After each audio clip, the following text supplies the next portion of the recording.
AI number 100, Meet the New Boss by Zvi Moshowitz, January 23, 2025. Break time is over, it would seem, now that the new administration is in town. This week we got R1, DeepSeek's new reasoning model, which is now my go-to first choice for a large percentage of queries. The claim that this was the most important thing to happen on January 20th, 2025, was at least non-crazy. If you read about one thing this week, read about that. We also got the announcement of Stargate, a claimed $500 billion private investment in American AI infrastructure. I will be covering that on its own soon. Due to time limits, I have also pushed coverage of a few things into next week, including this alignment paper, and I still owe my take on deliberative alignment. The Trump administration came out swinging on many fronts with a wide variety of executive orders. For AI, that includes repeal of the Biden executive order, although not the new diffusion regulations. It also includes bold moves to push through more energy, including widespread NEPA exemptions, and many important other moves not as related to AI. It is increasingly a regular feature now to see bold claims of AI wonders, usually involving AGI, coming within the next few years. This week was no exception.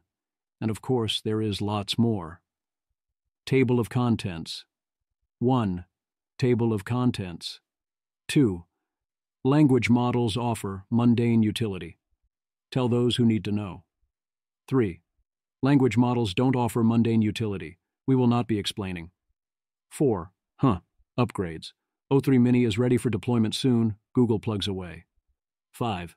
Additional notes on R1. Is it steganographic? 6. Fun with media generation. It's a hoverboard, Doc. 7. We tested older LLMs and are framing it as a failure. Yep, it's this again. 8. Deepfake Town and Botpocalypse soon. She's in love with ChatGPT version 20. 9. They took our jobs. Bold predictions get increasingly bold. 10. Get involved. Anthropic, an AI safety course, a philosophy postdoc. 11. Introducing Humanity's Last Exam, Kimi K1.5. 12. We had a deal. OpenAI funded and had access to most of frontier math. 13. In other AI news, how to think about a wide variety of track records. 14. Whistling in the dark. They keep talking about this AGI thing coming soon. 15. Quiet speculations. Still, maybe calm the bleep down a bit. 16. Suchir's last post. In the long run, only the fundamentals matter. 17. Modeling lower bound economic growth from AI. Not all that low. 18. The quest for sane regulations. The EO is repealed. The new EOs used ChatGPT. 19. The Week in Audio. Lightcap, Hinton, Davidad, Ellison. 20. Rhetorical innovation. Feeling the AGI perhaps a bit too much in some cases. 21. Cry havoc. Do not let loose the dogs of war. 22. Aligning a smarter-than-human intelligence is difficult. What's the plan? 23. People strongly dislike AI. The more they know about it, the worse this gets. 24. People are worried about AI killing everyone. What would we do with time? 25. Other people not as worried about AI killing everyone. Rocket to the moon. 26. The lighter side. We're the Claude boys. Chat up and stand by for response. Language models offer mundane utility. Remember that the upgrades are coming. Best think now about how to use them. Miles Brundage. If you're a researcher and not thinking about how AI could increase your productivity now plus in the future, you should start doing so. Varies by field, but illustratively, you should think approximately 2 to 100x bigger over the next 3 years compared to what you could have achieved without AI. Bharath Ramsundar, do you find this true in your personal experience? I've been trying to use ChatGPT and Anthropic fairly regularly and have found a few personal use cases, but I'd say maybe a 20% boost at best. Miles Brundage, prob more like 20 to 50% RN, but I'm assuming a lot of further progress over that period in this estimate. All the tested reasoning models successfully reasoned through this 170-breaker LSAT question, meaning it is predictive of 170-plus scores. whereas the non-reasoning ones, including Sonnet, didn't. Man, the LSAT is a fun test, and also it's pretty sad that you only need to get about this hard to differentiate even at the top. Fill out forms related to insurance and the California wildfire, using the memory feature and saving hundreds of hours. Bored. Currently using chatbots to analyze every legal document my home insurance company sends me before signing anything.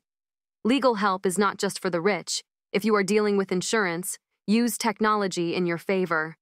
Side note, it's complete BS that these companies try to slide this nonsense into agreements when people are most vulnerable. Here's the little game State Farm is playing. If you're in a disaster, you can get an initial payment to cover expenses. They can either send you a paper check payment and cash it, or they sell you the convenient digital payment option that transfers money instantly. Wow. But to do that, you need to sign a waiver form saying you won't sue or be part of a class action lawsuit in the future. Honestly, pretty despicable. Middle finger emoji. The fact that you can even in theory save hundreds of hours of paperwork is already a rather horrible scandal in the first place. Good to see help is on the way. Get told correctly to stop being a dumbass and go to the hospital for rhabdomyolysis. More O1 prompting advice.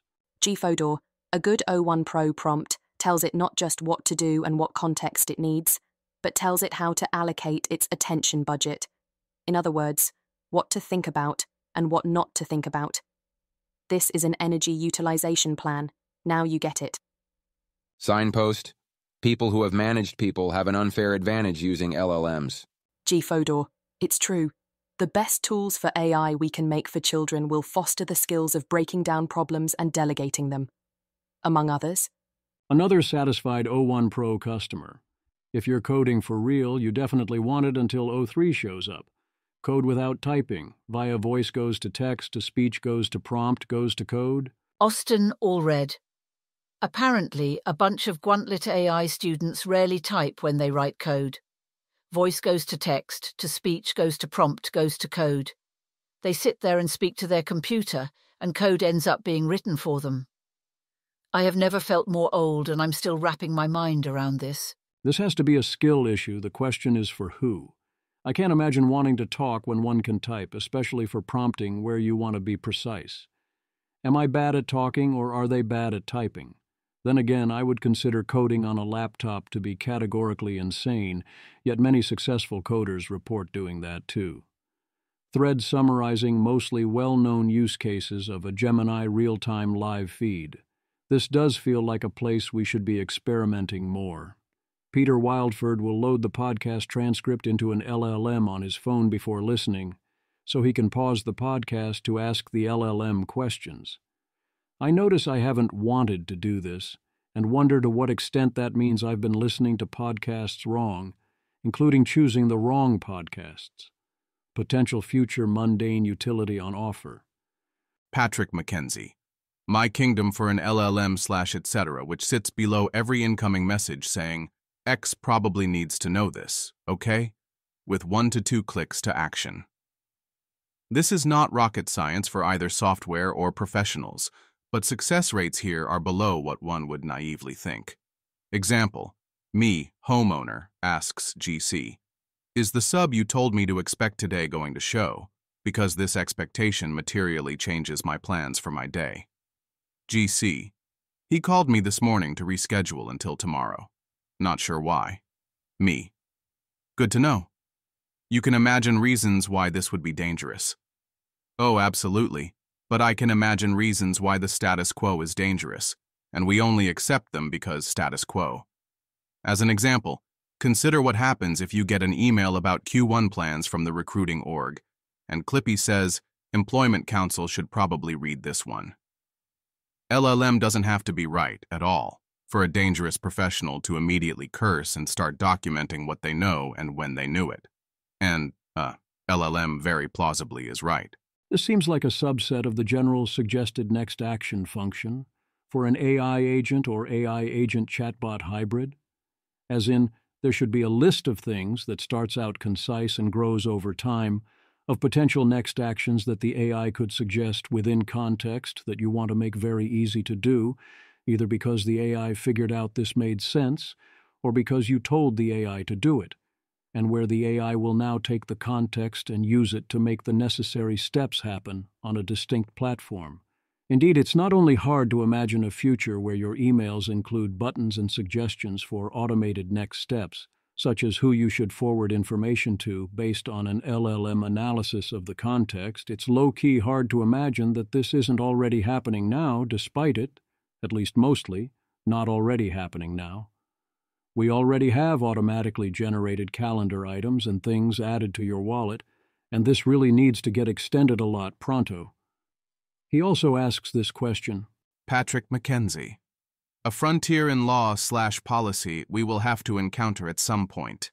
Does it waive privilege, for example, attorney-client privilege, if one of the participants of the meeting is typing on a keyboard connected to a computer system which keeps logs of all conversations? Is that entirely a new frontier? No. Very plausibly, there are similar issues with e.g. typing notes of your conversation into Google Docs. Of course, you flagged those at the top, as you were told to in training, so that a future subpoena would see a paralegal remove them. Did you remember to tell, insert named character here, to keep something confidential? Does the legal system care? Did the character say, "Oh, this communication should definitely be a privileged one with your lawyers"? Does the legal system care? Quick investigation, e.g. asking multiple AIs, says that this is not settled law and various details matter. When I envision the future, it's hard for me to think that an AI logging a conversation or monitoring communication or being fed information would inherently waive privilege if the service involved gave you an expectation of privacy, similar to what you get at the major services now, but the law around such questions often gets completely insane. Use machine learning, not strictly LLMs, to make every 5-minute predictions of future insulin needs for diabetics, and adjust doses accordingly. Dennis Hassabis is bullish on AI drug discovery. Perhaps way too bullish? Stephen Morris and Madhumita Murgia, Isomorphic Labs, the 4-year-old drug discovery startup owned by Google parent Alphabet, will have an artificial intelligence-designed drug in trials by the end of this year, says its founder Sir Demis Hassabis. It usually takes an average of 5 to 10 years to discover one drug, and maybe we could accelerate that 10 times, which would be an incredible revolution in human health, said Hassabis. You can accelerate the discovery phase quite a lot, and I think you can have a pretty good idea that you are right. But as many have pointed out, the prove to authority figures you are right. Step takes a lot of time and money. It is not clear how much you can speed that up. I think people are sleeping on how much you can still speed it up, but it's not going to be by a factor of 5 to 10 without a regulatory revolution. Language models don't offer mundane utility. Until the upgrades are here, we have to make do with what we have. Ethan Mollick. I have spent a lot of time with the AI agents, including Devon and Claude computer use, and they really do remain too fragile and not smart enough to be reliable for complicated tasks. 2 options. 1. Wait for better models, or 2. Focus on narrower use cases, like deep research. An agent can handle some very complicated tasks if it is in a narrow domain with good prompting and tools. But, interestingly, any time building narrow agents will feel like a waste if better models come along and solve the general agent use case, which is also possible. Eventually, everything you build is a waste. You'll tell O7 or Claude 5 Sonnet or whatnot to write a better version of Tool and Presto. I expect that as agents get better, a well-designed narrow agent built now with future better AI in mind will have a substantial period where it outperforms fully general agents. The summaries will be returning in a future effort. Kylie Robertson. Apple is pausing notification summaries for news in the latest iOS 18.3 beta / Apple will make it clear the AI-powered summaries may contain errors. Olivia Moore. I have found Apple's AI notification summaries hugely entertaining, mostly because 70% of the time they are accurate yet brutally direct, and 30% they are dead wrong. I am surprised they shipped it as is, eSpace for serious notifs, but hope they don't abandon the concept. Summaries are a great idea, but very much a threshold effect. If they're not good enough to rely upon, they're worse than useless. And there are a few thresholds where you get to rely on them for different values of rely. None of them are crossed when you're outright wrong 30% of the time, which is quite obviously not shippable. Prompting is important, folks. Sully, average user trying O1 Pro. User. I pay $200 per month for Pro subscription, and this is what I do with it. Hello, O1 Pro. Can you help me make a React website? ChatGPT. Thought for 2 minutes and 0 seconds, yeah. If you don't price by the token, and you end up losing money on $200 per month subscriptions, perhaps you have only yourself to blame. They wouldn't do this if they were paying for marginal inference. A very reasonable stance to take towards Anthropic. Hugh, likely that Anthropic has a reasoner, but they simply don't have the compute to serve it if they are already facing limits now. Galabytes. Y'all need to start letting people bid on tokens. No more of this Instagram pop-up line around the block where you run out of sandwiches halfway through nonsense. I do think it is ultimately wrong, though. Yes, for everyone else's utility and for strictly maximizing revenue per token now, this would be the play. But maintaining good customer relations, customer ability to count on them, and building relationships they can trust matter more if compute is indeed limited. The other weird part is that Anthropic can't find ways to get more compute. Timely words of wisdom when understood correctly. Also, RIP. Polymath. The really horrifying thing about AI is when people realize that the roadblock to their ambitions was never about knowledge. It was about agency. Double T, explain, please. Polymath, no. In his honor, I also will not be explaining. Some people, however, need some explaining, in which case be like Kevin and ask. Kevin Ruse.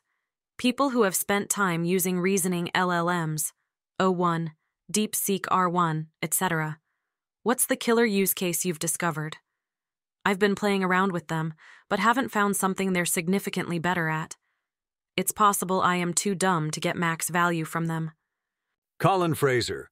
I'm not saying we're exactly in the Emperor's new clothes, but this is what the people in the Emperor's new clothes are saying to each other on X. Does anyone actually see the clothes? It's possible that I'm too dumb to see them. Kevin Ruse. Oh, for sure, it's all made up. You are very smart. Colin Fraser. I don't think it's all made up, and I appreciate your honesty about whether you see the clothes. Old Billy. O1 Pro is terrific at writing code. Colin Fraser. I believe you. I'd even say 4.0 is terrific at writing code for some standards of terrificness, and O1 is better, and I'm sure O1 Pro is even better than that. Part of the answer is that I typed the tweet into R1 to see what the answer would be, and I do think I got a better answer than I'd have gotten otherwise. The other half is the actual answer, which I'll paraphrase, contract and extend. 1. Relatively amazing at coding, math, logic, general STEM or economic thinking, complex multi-step problem solving in general, and so on. 2. They make fewer mistakes across the board. 3. They are more creative than non-reasoning versions they are based upon. 4.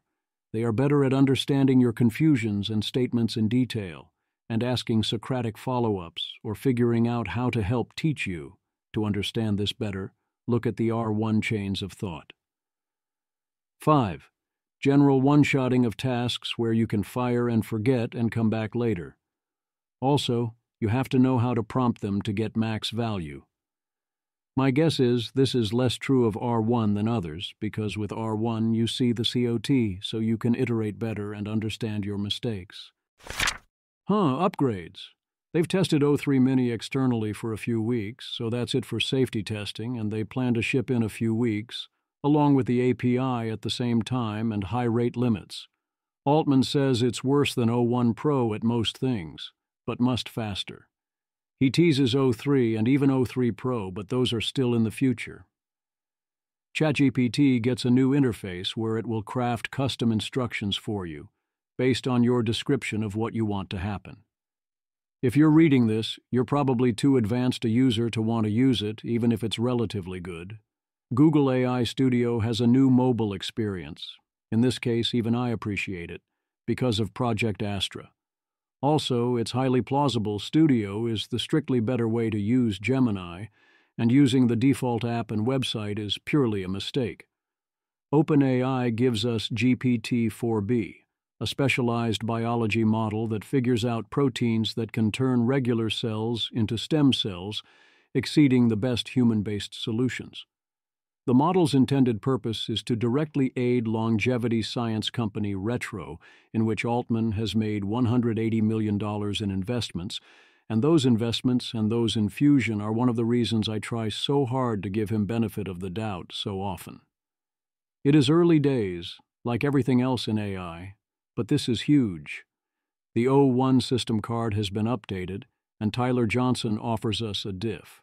The changes seem to be clear improvements, but given we are already on to O3, I'm not going to go into details on the new version.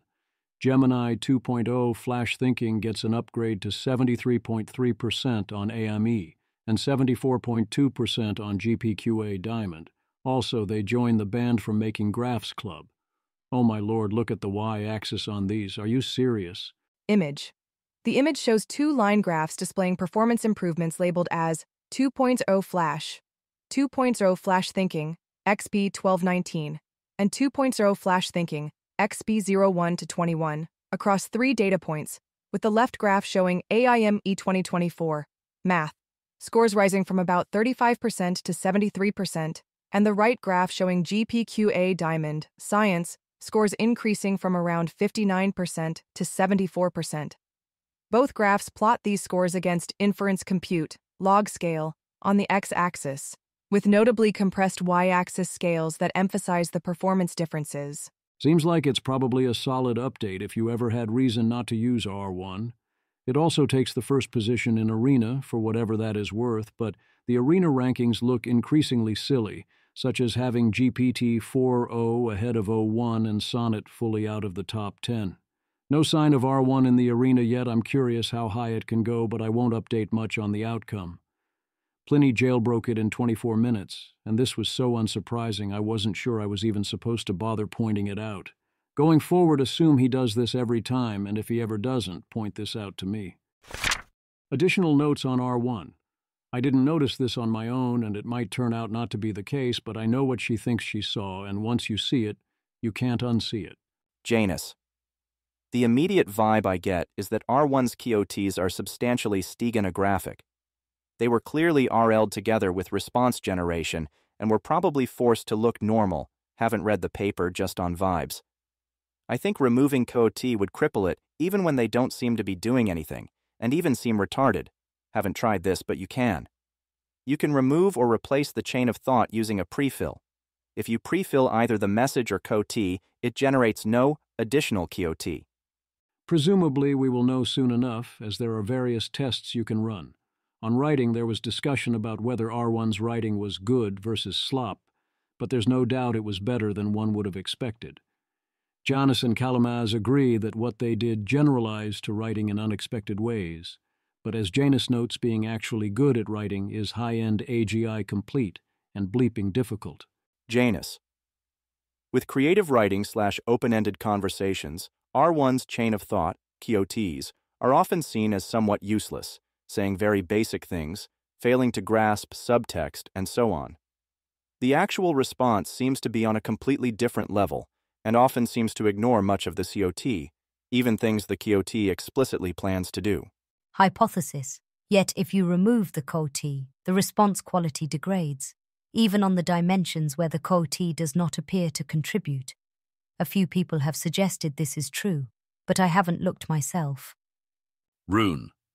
If you remove the QOT, you take it out of its training distribution, so it is unclear whether it is an accurate comparison. Janus. Usually models are fine with being removed from their training conversation template without the usual special tokens and so forth.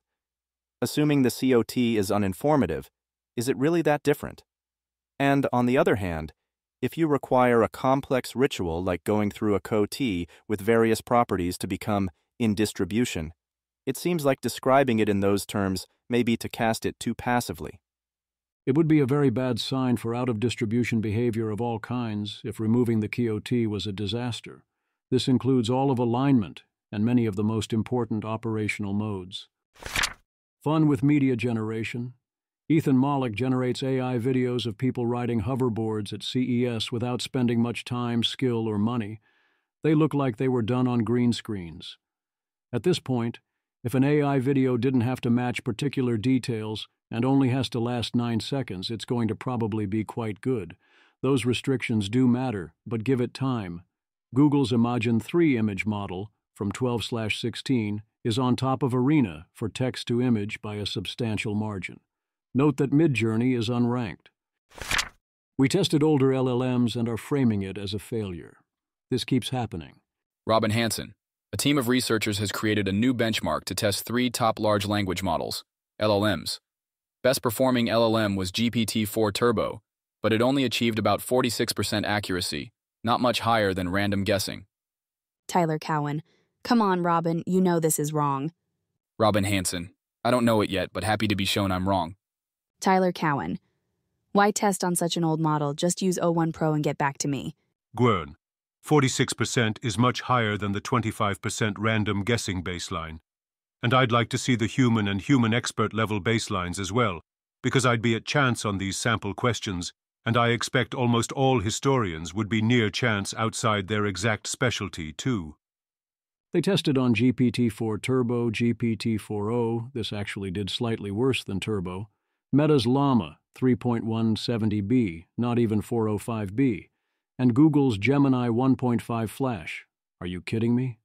I do appreciate that they set the random seed to 42. Here's the original source. Source. The Seshat database contains historical knowledge dating from the mid-Holocene, around 10,000 years before present, up to contemporary societies.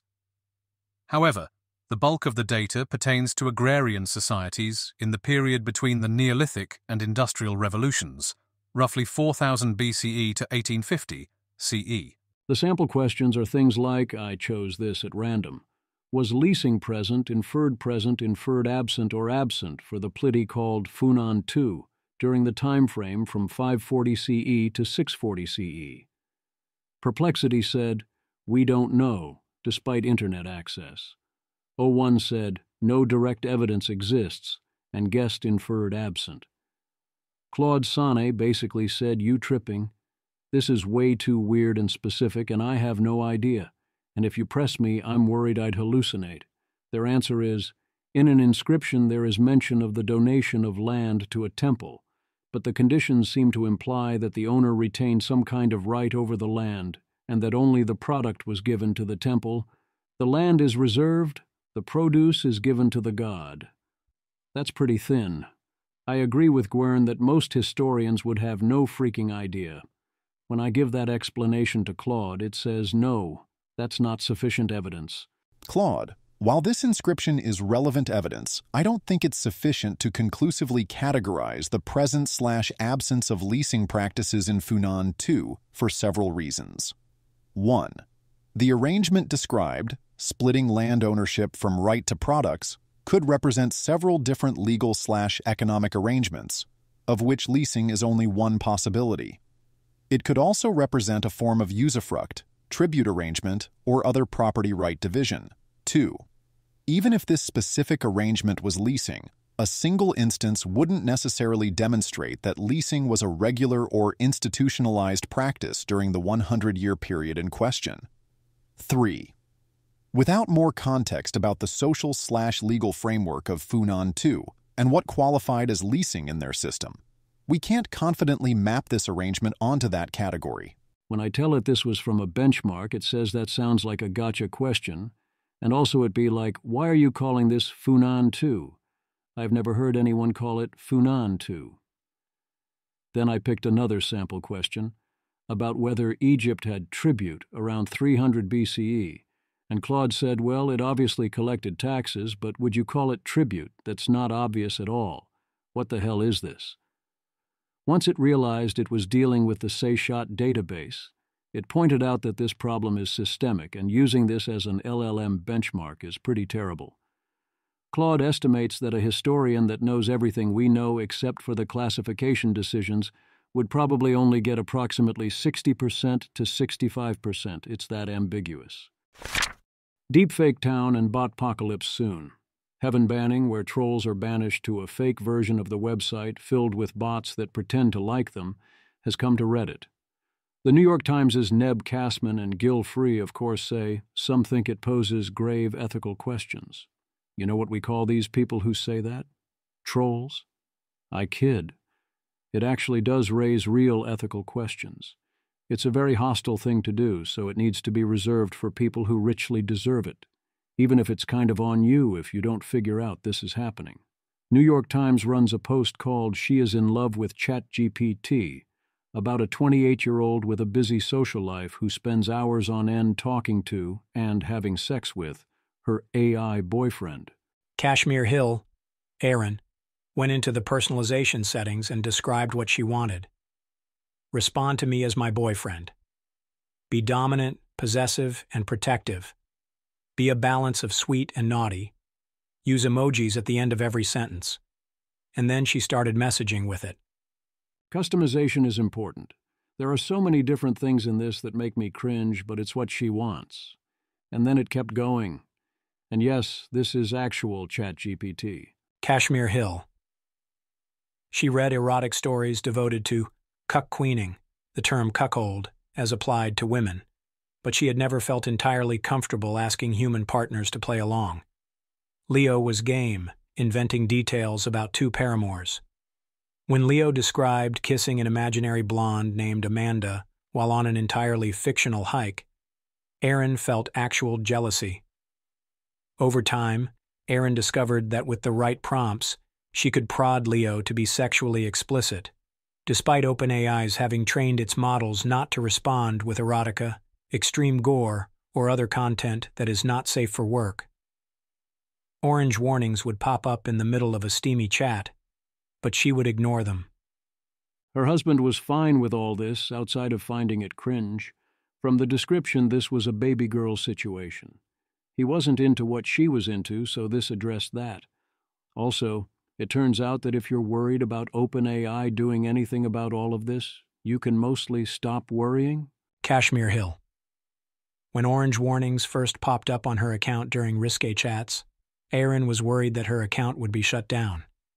But she discovered a community of more than 50,000 users on Reddit, called ChatGPT NSFW, who shared methods for getting the chatbot to talk dirty.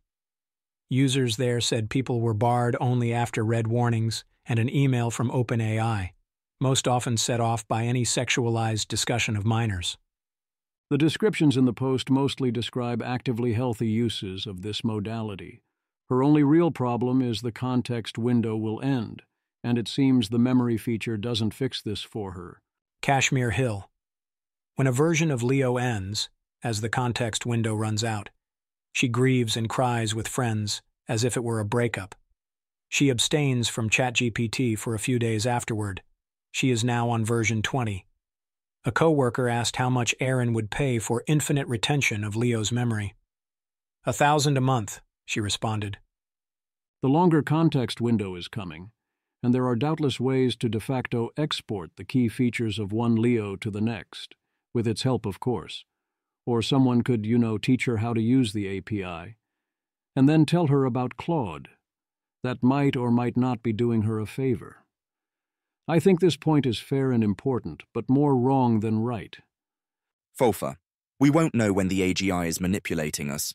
Image, app list, Spicy AI, 18+ girlfriend chat. Linty, character AI and roleplay. Soulmate, AI dating simulator. AI girlfriend chat, Fion AI. CheChat, talk to AI, roleplay. Max AI, chat date love roleplay. Felifi dating app, meet and date.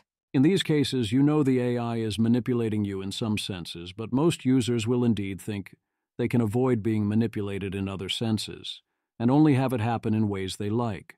Many will be wrong, even at current tech levels, and these are very much no AGIs. Yes, also there are a lot of people who are very down for being manipulated by AI, or who will happily accept it as the price of what they get in return, at least at first. But I expect the core manipulations to be harder to notice and more deniable on many scales, and much harder to opt out of or avoid, because AI will be core to key decisions. They took our jobs. What is the impact of AI on productivity, growth, and jobs? Goldman Sachs rolls out its GS AI assistant to 10,000 employees, part of a longer-term effort to introduce AI employees. Philippe Aghion, Simon Bunel, and Xavier Jaravel make the case that AI can increase growth quite a lot while also improving employment. As usual, we're talking about the short to medium-term effects of mundane AI systems, and mostly talking about exactly what is already possible now with today's AIs. Aghion, Bunel, and Jaravel. When it comes to productivity growth, AI's impact can operate through two distinct channels: automating tasks in the production of goods and services, and automating tasks in the production of new ideas. The instinct when hearing that taxonomy will be to underestimate it, since it encourages one to think about going task by task and looking at how much can be automated, then has this silly-sounding thing called ideas, whereas actually we will develop entirely transformative and new ways of doing things and radically change the composition of tasks. But even if before we do any of that, and entirely excluding automation of the production of ideas, essentially ruling out anything but substitution of AI for existing labor and capital, look over here. When Erik Brynjolfsson and his co-authors recently examined the impact of generative AI on customer service agents at a US software firm, they found that productivity among workers with access to an AI assistant increased by almost 14% in the first month of use, then stabilized at a level approximately 25% higher after 3 months. Another study finds similarly strong productivity gains among a diverse group of knowledge workers, with lower productivity workers experiencing the strongest initial effects, thus reducing inequality within firms. A one-time 25% productivity growth boost isn't world-transforming on its own, but it is already a pretty big deal, and not that similar to Cowen's 0.5% RDGP growth boost. It would not be a one-time boost, because AI and tools to make use of it and our integration of it in ways that boost it will then all grow stronger over time. Moving from the micro to the macro level, in a 2024 paper, we, Aghion and Bunel, considered 2 alternatives for estimating the impact of AI on potential growth over the next decade. The first approach exploits the parallel between the AI revolution and past technological revolutions, while the second follows Daron Acemoglu's task-based framework, which we consider in light of the available data from existing empirical studies. Based on the first approach, we estimate that the AI revolution should increase aggregate productivity growth by 0.8 to 1.3 percentage points per year over the next decade. Similarly, using Acemoglu's task-based formula, but with our own reading of the recent empirical literature, we estimate that AI should increase aggregate productivity growth by between 0.07 and 1.24 percentage points per year, with a median estimate of 0.68. In comparison, Acemoglu projects an increase of only 0.07 percentage points. Moreover, our estimated median should be seen as a lower bound, because it does not account for AI's potential to automate the production of ideas. On the other hand, our estimates do not account for potential obstacles to growth, notably the lack of competition in various segments of the AI value chain, which are already controlled by the digital revolution's superstar firms. Lack of competition seems like a rather foolish objection. There is robust, effective competition, complete with 10x reductions in price per year, and essentially free alternatives not that far behind commercial ones. Anything you can do as a customer today at any price, you'll be able to do 2 years from now for almost free, whereas we're ruling out quite a lot of upside here, including any shifts in composition, or literal anything other than doing exactly what's already being done. Thus, I think these estimates, as I discussed previously, are below the actual lower bound. We should be locked into a 1% plus annual growth boost over a decade purely from automation of existing non-idea tasks via already existing AI tools, plus modest scaffolding and auxiliary tool development. They then move on to employment and find the productivity effect induces business expansion, and thus the net employment effects are positive even in areas like accounting, telemarketing, and secretarial work. I notice I am skeptical that the effect goes that far. I suspect what is happening is that firms that adapt AI sooner outcompete other firms, so they expand employment, but net employment in that task does not go up. For now, I do think you still get improved employment, as this opens up additional jobs and tasks. Maxwell Tabarrok's argument last week was centrally that humans will be able to trade because of a limited supply of GPUs, data centers, and megawatts, and implicitly that these supplies don't trade off too much against the inputs to human survival at the margin. Rune responds, Rune. Used to believe this, but limited supply of GPUs, data centers, and megawatts is a strong assumption, given progress in making smart models smaller and cheaper, all the while compute progress continues apace. If it is possible to simulate 10 trillion digital minds of roughly human-level intelligence, it is hard to make this claim. In some cases, if there is a model that produces extreme economic value, we could probably specify a custom chip to run it 1,000 times cheaper than currently viable on generic compute. Maybe add in some wildcards like neuromorphic, low-energy computation or something. My overall point is that there is an order of magnitude range of human-level intelligences extant on Earth where the claim remains true, and an order of magnitude range where it does not. The argument may apply for a few years. Dan Hendricks, flops for all US adults over flops of 1 million H100s, assume FP8 equals 10 to 100 times. Rune seems to me to be clearly correct here. Comparative advantage potentially buys you some amount of extra time, but that is unlikely to last for long. He also responds on the Cowen vision of economic growth. Rune. Contra Tyler Cowen/Dworkesh discussion. The correct economic model is not doubling the workforce.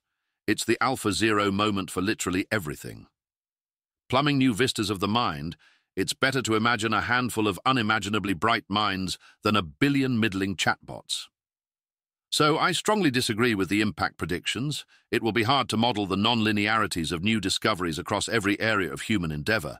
McKay Wrigley.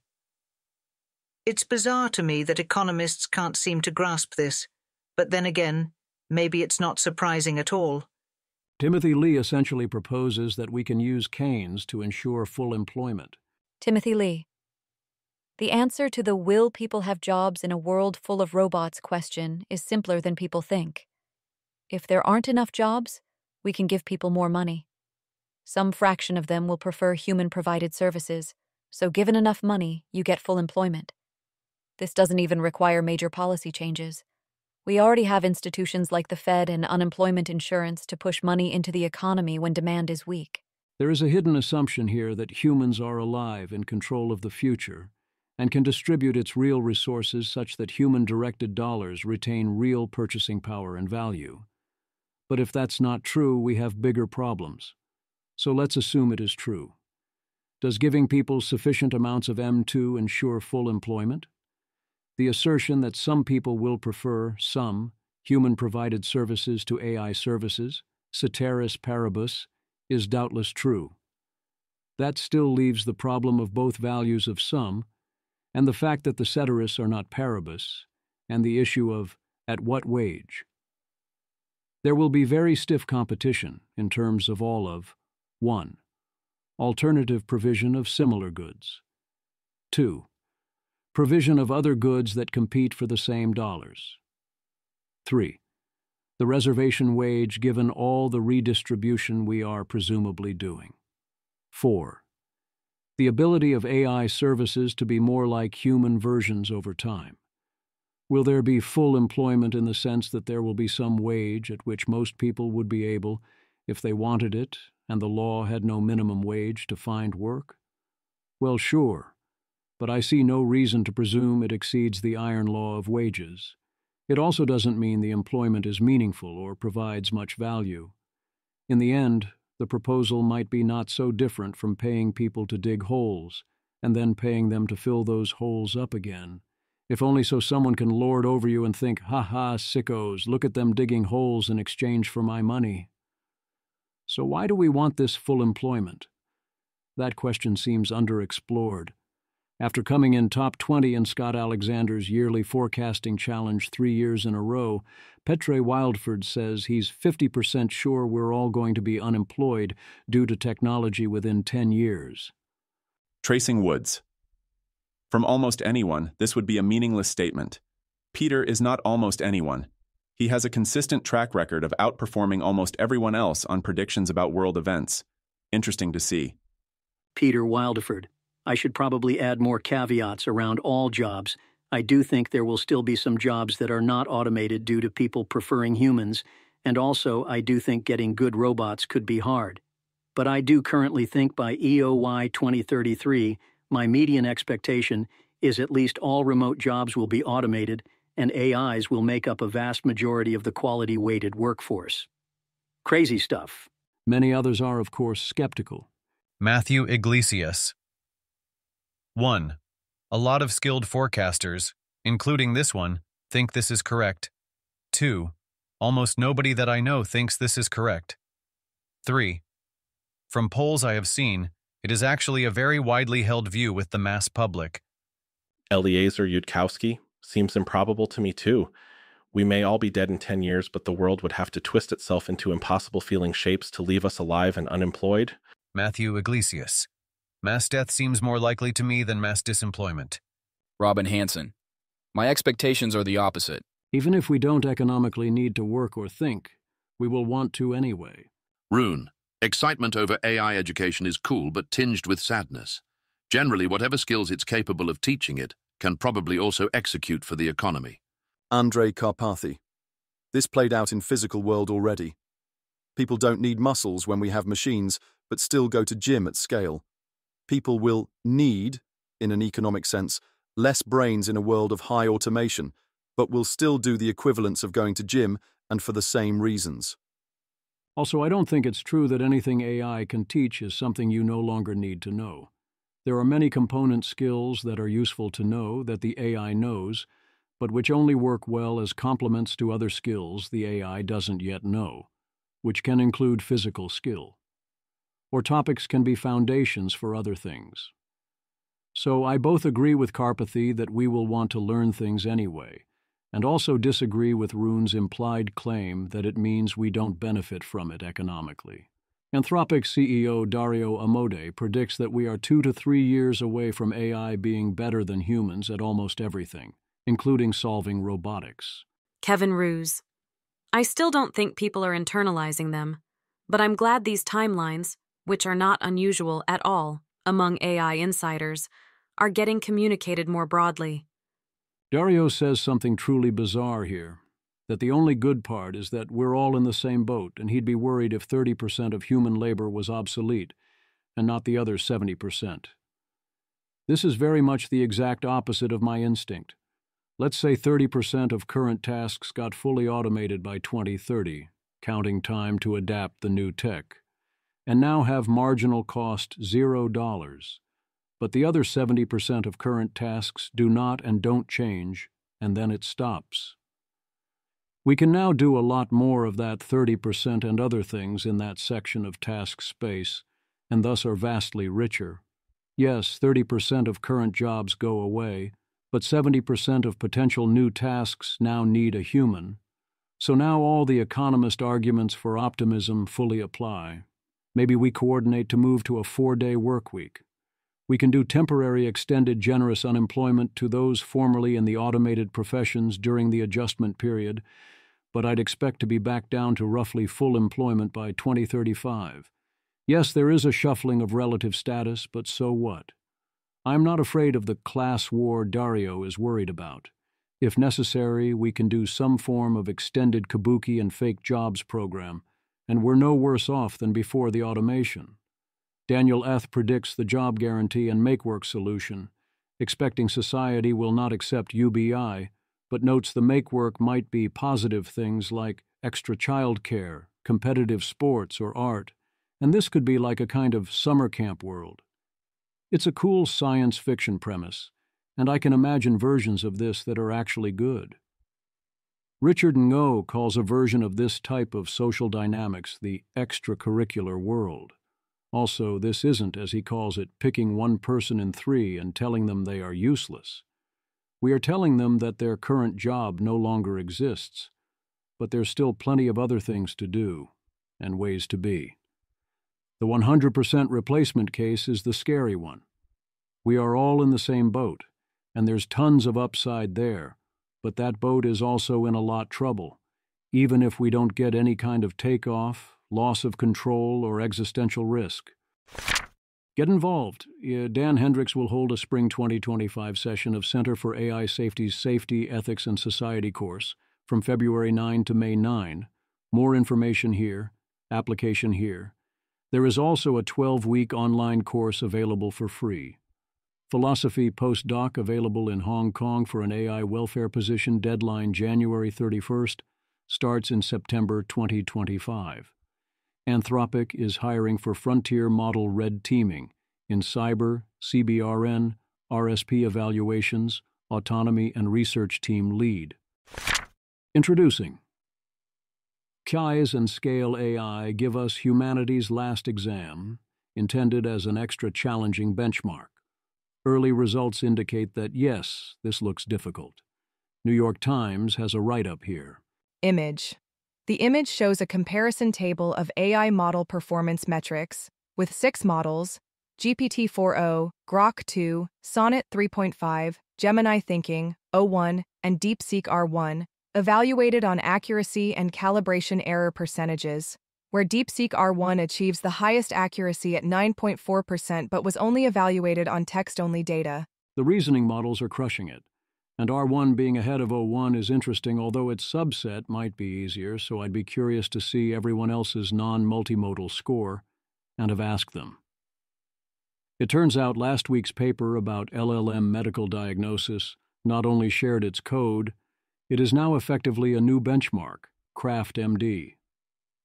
They haven't run it on Claude or full O1, let alone O1 Pro or O3 Mini, but they did run on O1 Mini and O1 Preview. Image.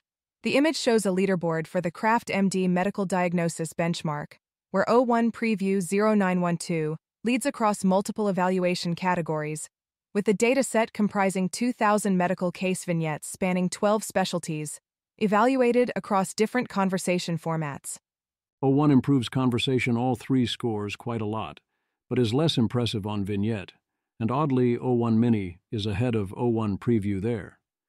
If you go with multiple choice instead, you do see improvement everywhere, with O1 Preview improving to 93% on vignettes from 82% for GPT-4. This seems like a solid benchmark. What is clear is that this is following the usual pattern and showing rapid improvement along the S-curve. Are we there yet?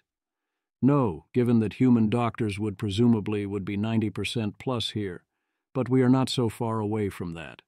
If you think that the 2028 AIs won't match human baseline here, I am curious why you would think that, and my presumption is it won't take that long. Kimi K1.5, a Chinese multimodal model making bold claims. One comment claims, very strong search capabilities with ability to parse 100-plus websites at one go.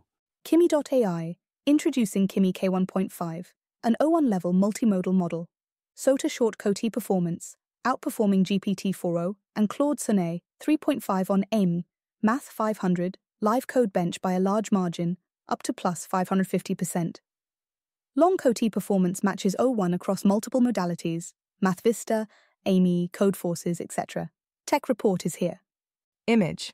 The first image compares performance across math, code, and vision benchmarks between Kimi K1.5 Long CoT and other models, OpenAI O1, O1 Mini, and 2 QVQ/QWQ models, with Kimi showing strong performance particularly in math tasks like Math 500. The second image shows a similar comparison but for Kimi K1.5 short CoT against a wider range of models including GPT-4o, Claude 3.5 Sonnet, and others across multiple benchmarks, with additional metrics for general performance on tests like MMLU and CEval. Kimi.ai, key ingredients of K1.5, long context scaling, up to 128K tokens for RL generation, efficient training with partial rollouts, improved policy optimization, online mirror descent, sampling strategies, length penalty, and others, multimodalities, joint reasoning over text and vision.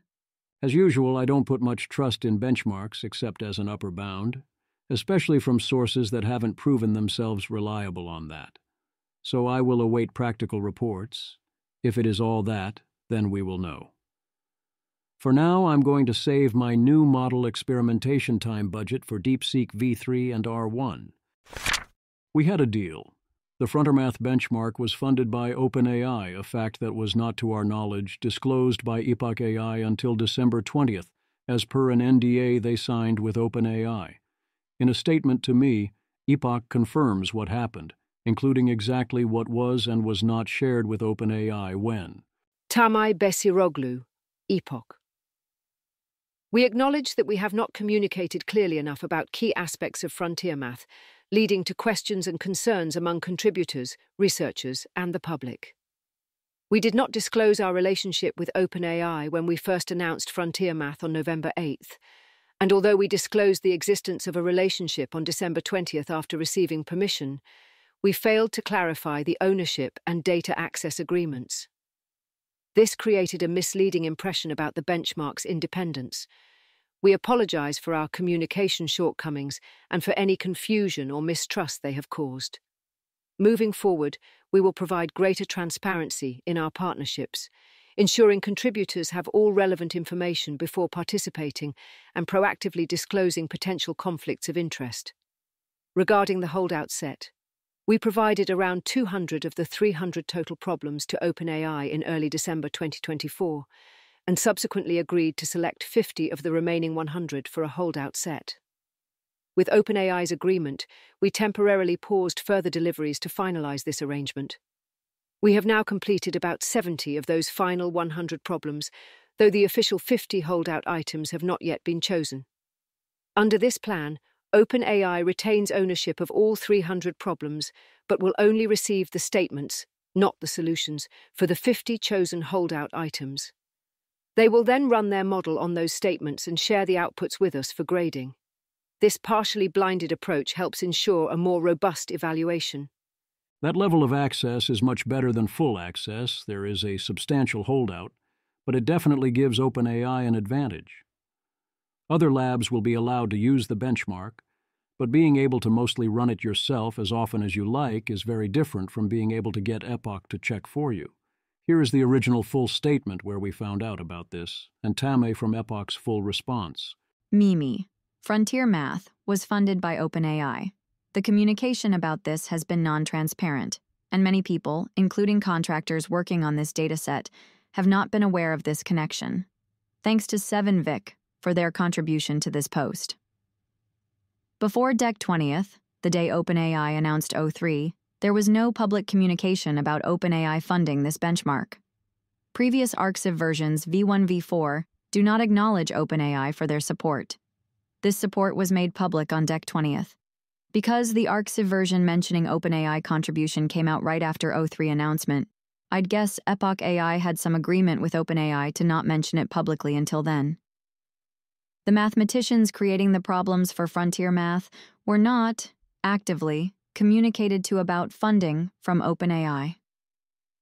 The contractors were instructed to be secure about the exercises and their solutions, including not using Overleaf or Colab or emailing about the problems, and signing NDAs to ensure the questions remain confidential and to avoid leakage. The contractors were also not communicated to about OpenAI funding on December 20th. I believe there were named authors of the paper that had no idea about OpenAI funding. I believe the impression for most people, and for most contractors, was this benchmark's questions and answers will be kept fully private, and the benchmark will only be run by Epoch. Short of the companies fishing out the questions from API logs, which seems quite unlikely, this shouldn't be a problem. Now, Epoch AI or OpenAI don't say publicly that OpenAI has access to the exercises or answers or solutions. I have heard secondhand that OpenAI does have access to exercises and answers, and that they use them for validation. I am not aware of an agreement between Epoch AI and OpenAI that prohibits using this dataset for training if they wanted to, and have slight evidence against such an agreement existing. In my view, Epoch AI should have disclosed OpenAI funding, and contractors should have transparent information about the potential of their work being used for capabilities when choosing whether to work on a benchmark. Tamay Besiroglu, Tamai from Epoch AI here. We made a mistake in not being more transparent about OpenAI's involvement. We were restricted from disclosing the partnership until around the time O3 launched, and in hindsight, we should have negotiated harder for the ability to be transparent to the benchmark contributors as soon as possible. Our contract specifically prevented us from disclosing information about the funding source and the fact that OpenAI has data access to much, but not all of the dataset. We own this error and are committed to doing better in the future. For future collaborations, we will strive to improve transparency wherever possible, ensuring contributors have clearer information about funding sources, data access, and usage purposes at the outset. While we did communicate that we received lab funding to some mathematicians, we didn't do this systematically and did not name the lab we worked with. This inconsistent communication was a mistake. We should have pushed harder for the ability to be transparent about this partnership from the start, particularly with the mathematicians creating the problems. Getting permission to disclose OpenAI's involvement only around the O3 launch wasn't good enough. Our mathematicians deserved to know who might have access to their work. Even though we were contractually limited in what we could say, we should have made transparency with our contributors a non-negotiable part of our agreement with OpenAI. Regarding training usage, we acknowledge that OpenAI does have access to a large fraction of frontier math problems and solutions, with the exception of an unseen by OpenAI holdout set that enables us to independently verify model capabilities. However, we have a verbal agreement that these materials will not be used in model training. Relevant OpenAI employees' public communications have described frontier math as a strongly held out evaluation set. While this public positioning aligns with our understanding, I would also emphasize more broadly that labs benefit greatly from having truly uncontaminated test sets. OpenAI has also been fully supportive of our decision to maintain a separate, unseen holdout set, an extra safeguard to prevent overfitting and ensure accurate progress measurement. From day one, Frontier Math was conceived and presented as an evaluation tool, and we believe these arrangements reflect that purpose. Edit. Clarified OpenAI's data access. They do not have access to a separate holdout set that serves as an additional safeguard for independent verification. OpenAI is up to its old tricks again. You make a deal to disclose something to us, and for us to pay you, you agree not to disclose that you did that. You let everyone believe otherwise until a later date. They verbally agree, also known as pinky promise, not to use the data in model training, and presumably they still hill climb on the results. General response to Tamei's statement was, correctly, to not be satisfied with it. Mikhail Samin, get that agreement in writing. I am happy to bet 1-to-1 OpenAI will refuse to make an agreement in writing to not use the problems/the answers for training. You have done work that contributes to AI capabilities, and you have misled mathematicians who contributed to that work about its nature. Ozzy Guin. I found this extra information very useful, thanks for revealing what you did. Of course, to me, this makes OpenAI look quite poor. This seems like an incredibly obvious conflict of interest. I'm surprised that the contract didn't allow Epoch to release this information until recently, but that it does allow Epoch to release the information after. This seems really sloppy for OpenAI. I guess they got a bit extra publicity when O3 was released, even though the model wasn't even available. But now it winds up looking worse, at least for those paying attention. I'm curious if this discrepancy was maliciousness or carelessness. Hiding this information seems very similar to lying to the public. So, at very least, from what I've seen, I don't feel like we have many reasons to trust their communications, especially their tweets from various employees. However, we have a verbal agreement that these materials will not be used in model training. I imagine I can speak for a bunch of people here when I can say I'm pretty skeptical. At very least, it's easy for me to imagine situations where the data wasn't technically directly used in the training, but was used by researchers when iterating on versions to make sure the system was going in the right direction. This could lead to a very blurry line where they could do things that aren't literal LLM training, but basically achieve a similar outcome. Plex, if by this you mean OpenAI will not train on this data, that doesn't address the vast majority of the concern. If OpenAI is evaluating the model against the data, they will be able to more effectively optimize for capabilities advancement, and that's a betrayal of the trust of the people who worked on this, with the understanding that it will be used only outside of the research loop to check for dangerous advancements, and particularly not to make those dangerous advancements come sooner by giving OpenAI another number to optimize for. If you mean OpenAI will not be internally evaluating models on this to improve and test the training process, please state this clearly in writing, and maybe explain why they got privileged access to the data despite being prohibited from the obvious use of that data. There is debate on where this falls from not wonderful but whatever to giant red flag. The most emphatic bear case was from the obvious source. Ten Hendricks can confirm AI companies like xAI can't get access to Frontier Math due to Epoch's contractual obligation with OpenAI. Gary Marcus. That really sucks. OpenAI has made a mockery of the benchmark process and suckered a lot of people. Effectively, OpenAI has convinced the world that they have a stellar advance based on a benchmark legit competitors can't even try. They also didn't publish which problems that they succeeded or failed on, or the reasoning logs for those problems, or address which of the problems were in the training set. Nor did they allow Epoch to test the holdout set. From a scientific perspective, that's garbage, especially in conjunction with the poor disclosure REARC-AGI and the dodgy graphs that left out competitors to exaggerate the size of the advance. The whole thing absolutely reeks. Clarification. From what I now understand, competitors can try Frontier Math, but they cannot access the full problem set and their solutions. OpenAI can, and this gives them a large and unfair advantage. In time, people will see December's OpenAI O3 presentation for what it seems to have been: a rigged, misleading last-minute demonstration that overhyped future products and distracted from their struggles in getting a viable system worthy of the name GPT-5. On problems where they don't have a ton of samples in advance to study, O3's reliability will be very uneven, and very much raises the question of whether OpenAI trained on those problems, created synthetic data tailored to them, etc. The more measured Bull takes is at most we can trust this to the extent we trust OpenAI, which is, hey, stop laughing. Dileep Rao, this is absolutely wild. OpenAI had access to all of Frontier Math data from the beginning. Anyone who knows ML will tell you don't need to explicitly use the data in your training set, although there is no guarantee of that it did not happen here, to contaminate your model. I have said multiple times that researchers and labs need to disclose funding sources for COIs in AI. I will die on that hill. Mikai Seaman.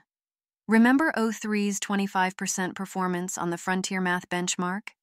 It turns out that OpenAI funded Frontier Math and has had access to most of the dataset. Mathematicians who've created the problems and solutions for the benchmark were not told OpenAI funded the work and will have access. That is, we don't know if OpenAI trained O3 on the benchmark, and it's unclear if their results can be trusted. Mathematicians, some of whom distrust OpenAI and would not want to contribute to general AI capabilities due to existential risk concerns, were misled. Most didn't suspect a frontier AI company funded it. From Epoch AI. Our contract specifically prevented us from disclosing information about the funding source and the fact that OpenAI has data access to much, but not all of the dataset. There was a verbal agreement with OpenAI, as if anyone trusts OpenAI's word at this point. We acknowledge that OpenAI does have access to a large fraction of Frontier Math problems and solutions, with the exception of a unseen by OpenAI holdout set that enables us to independently verify model capabilities. However, we have a verbal agreement that these materials will not be used in model training. Epoch AI and OpenAI were happy for everyone to have the impression that frontier AI companies don't have access to the dataset, and there's lots of reporting, like Frontier Math's difficult questions remain unpublished so that AI companies can't train against it. OpenAI has a history of misleading behavior, from deceiving its own board to secret non-disparagement agreements that former employees had to sign, so I guess this shouldn't be too surprising. The bull case that this is no big deal is essentially that OpenAI might have had the ability to target or even cheat the test, but they wouldn't do that, and there wouldn't have been much point anyway. We'll all know the truth soon enough. For example, here's Daniel Litt, who wrote one of the frontier math questions, whose experience was positive, and that does not feel misled. Then there's the different third thing case, which I assume is too clever by half. Eliezer Yudkowsky, I observe that OpenAI potentially finds it extremely to its own advantage to introduce hidden complications and gotchas into its research reports. Its supporters can then believe, and skeptics can call it a nothing burger, and OpenAI benefits from both. My strong supposition is that OpenAI did all of this because that is who they are and this is what they by default do, not because of any specific plan. They entered into a deal they shouldn't have and made that deal confidential to hide it. I believe this was because that is what OpenAI does for all data vendors. It never occurred to anyone involved on their side that there might be an issue with this, and Epoch was unwilling to negotiate hard enough to stop it from happening. And as we've seen with the O1 system card, this is not an area where OpenAI cares much about accuracy. In other AI news, it's pretty weird that A16Z funds raised after their successful 2009 fund have underperformed the S&P for a long time, given they've been betting on tech, crypto, and AI, and also the high quality of their available deal flow. It's almost like they transitioned away from writing carefully chosen small checks to chasing deals and market share, and are now primarily a hype machine and political operation that doesn't pay much attention to physical reality or whether their investments are in real things or whether their claims are true, and their don't care about price philosophy on investments is not so great for returns. It also doesn't seem all that consistent with Mark's description of his distributions of returns in On the Edge. Image. This graph compares the net IRR, internal rate of return, of Andreessen Horowitz's first 5 flagship funds against the S&P 500's net IRR from 2009 to 2016, with data through September 2018.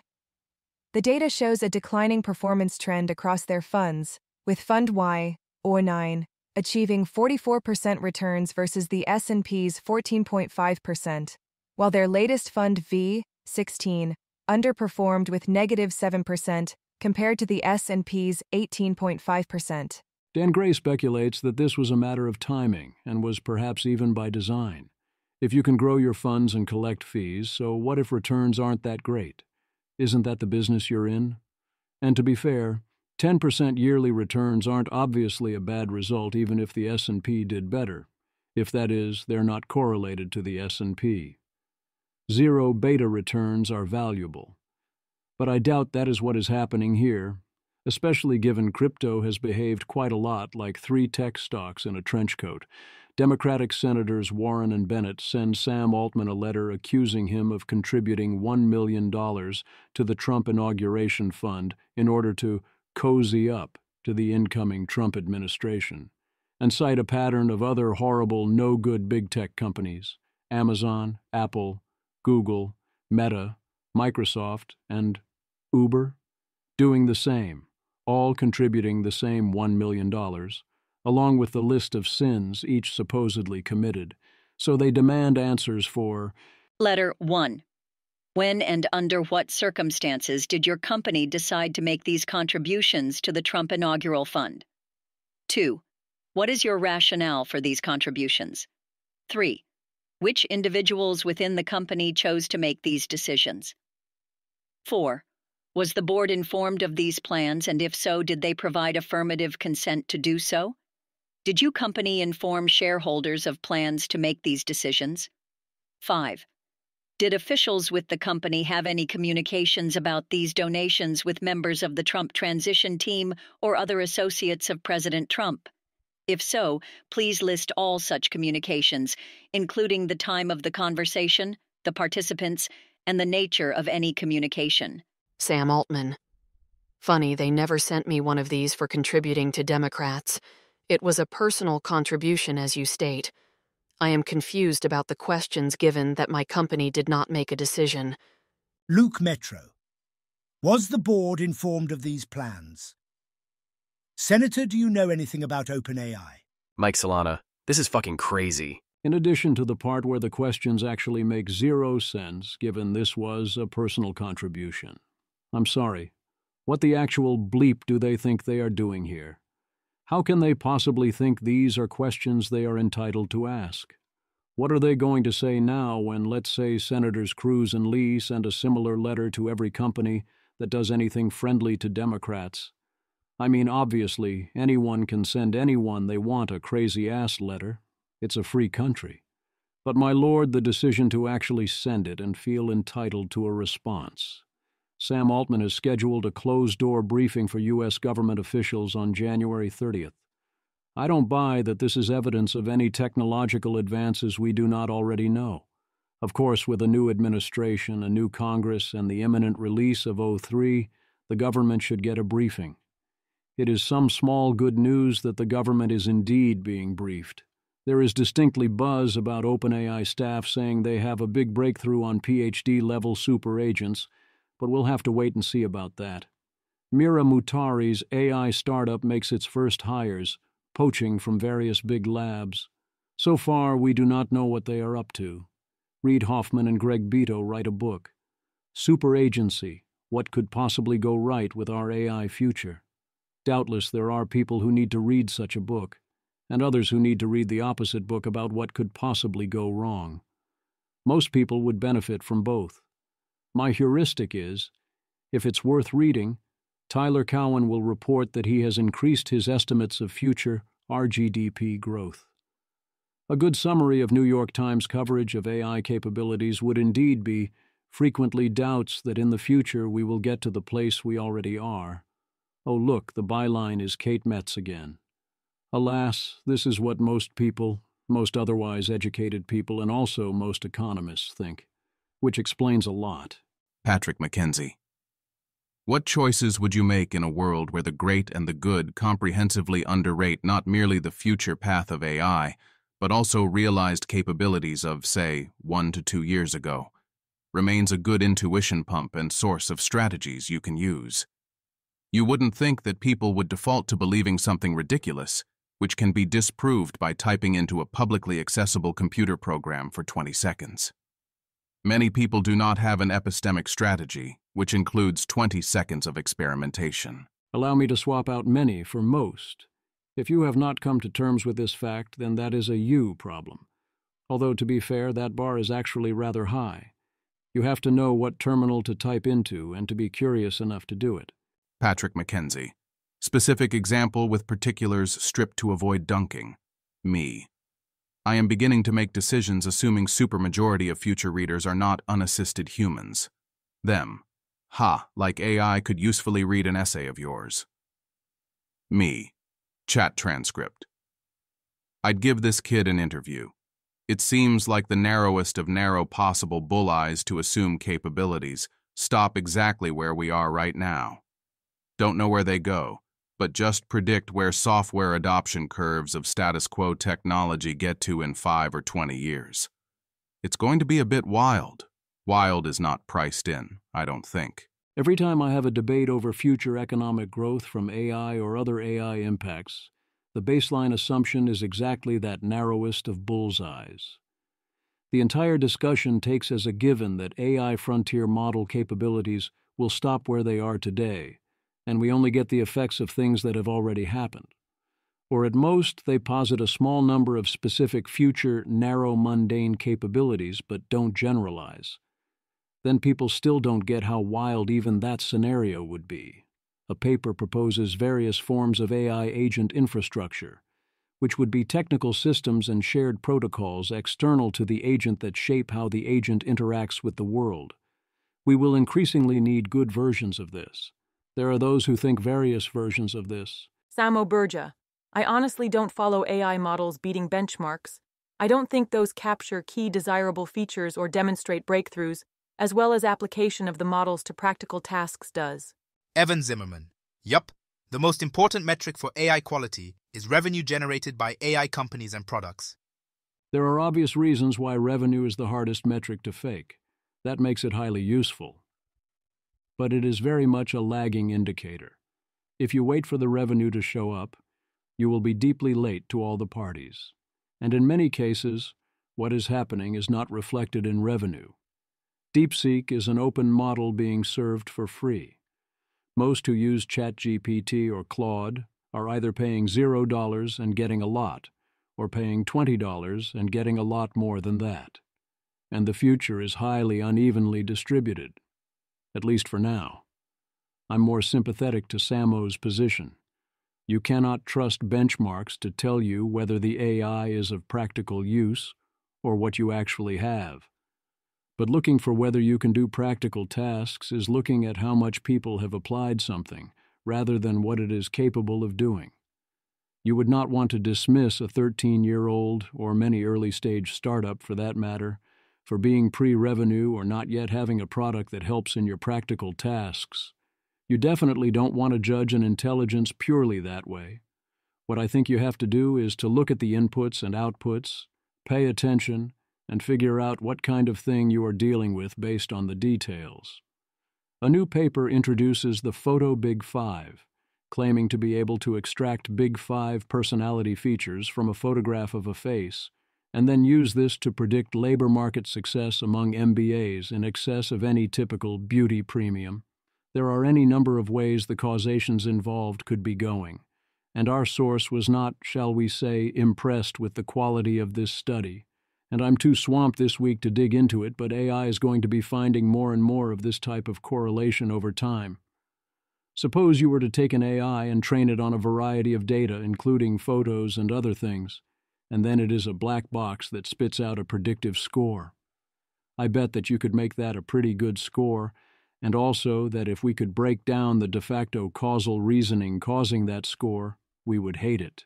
The standard approach to this is to create protected categories, race, age, sex, orientation, and so on, and say you can't discriminate based on them, and then perhaps, see, EU AI Act, say you have to ensure your AI isn't discriminating on that basis either. However they choose to measure that, which could mean enforcing discrimination to ensure equality of outcomes, or it might not.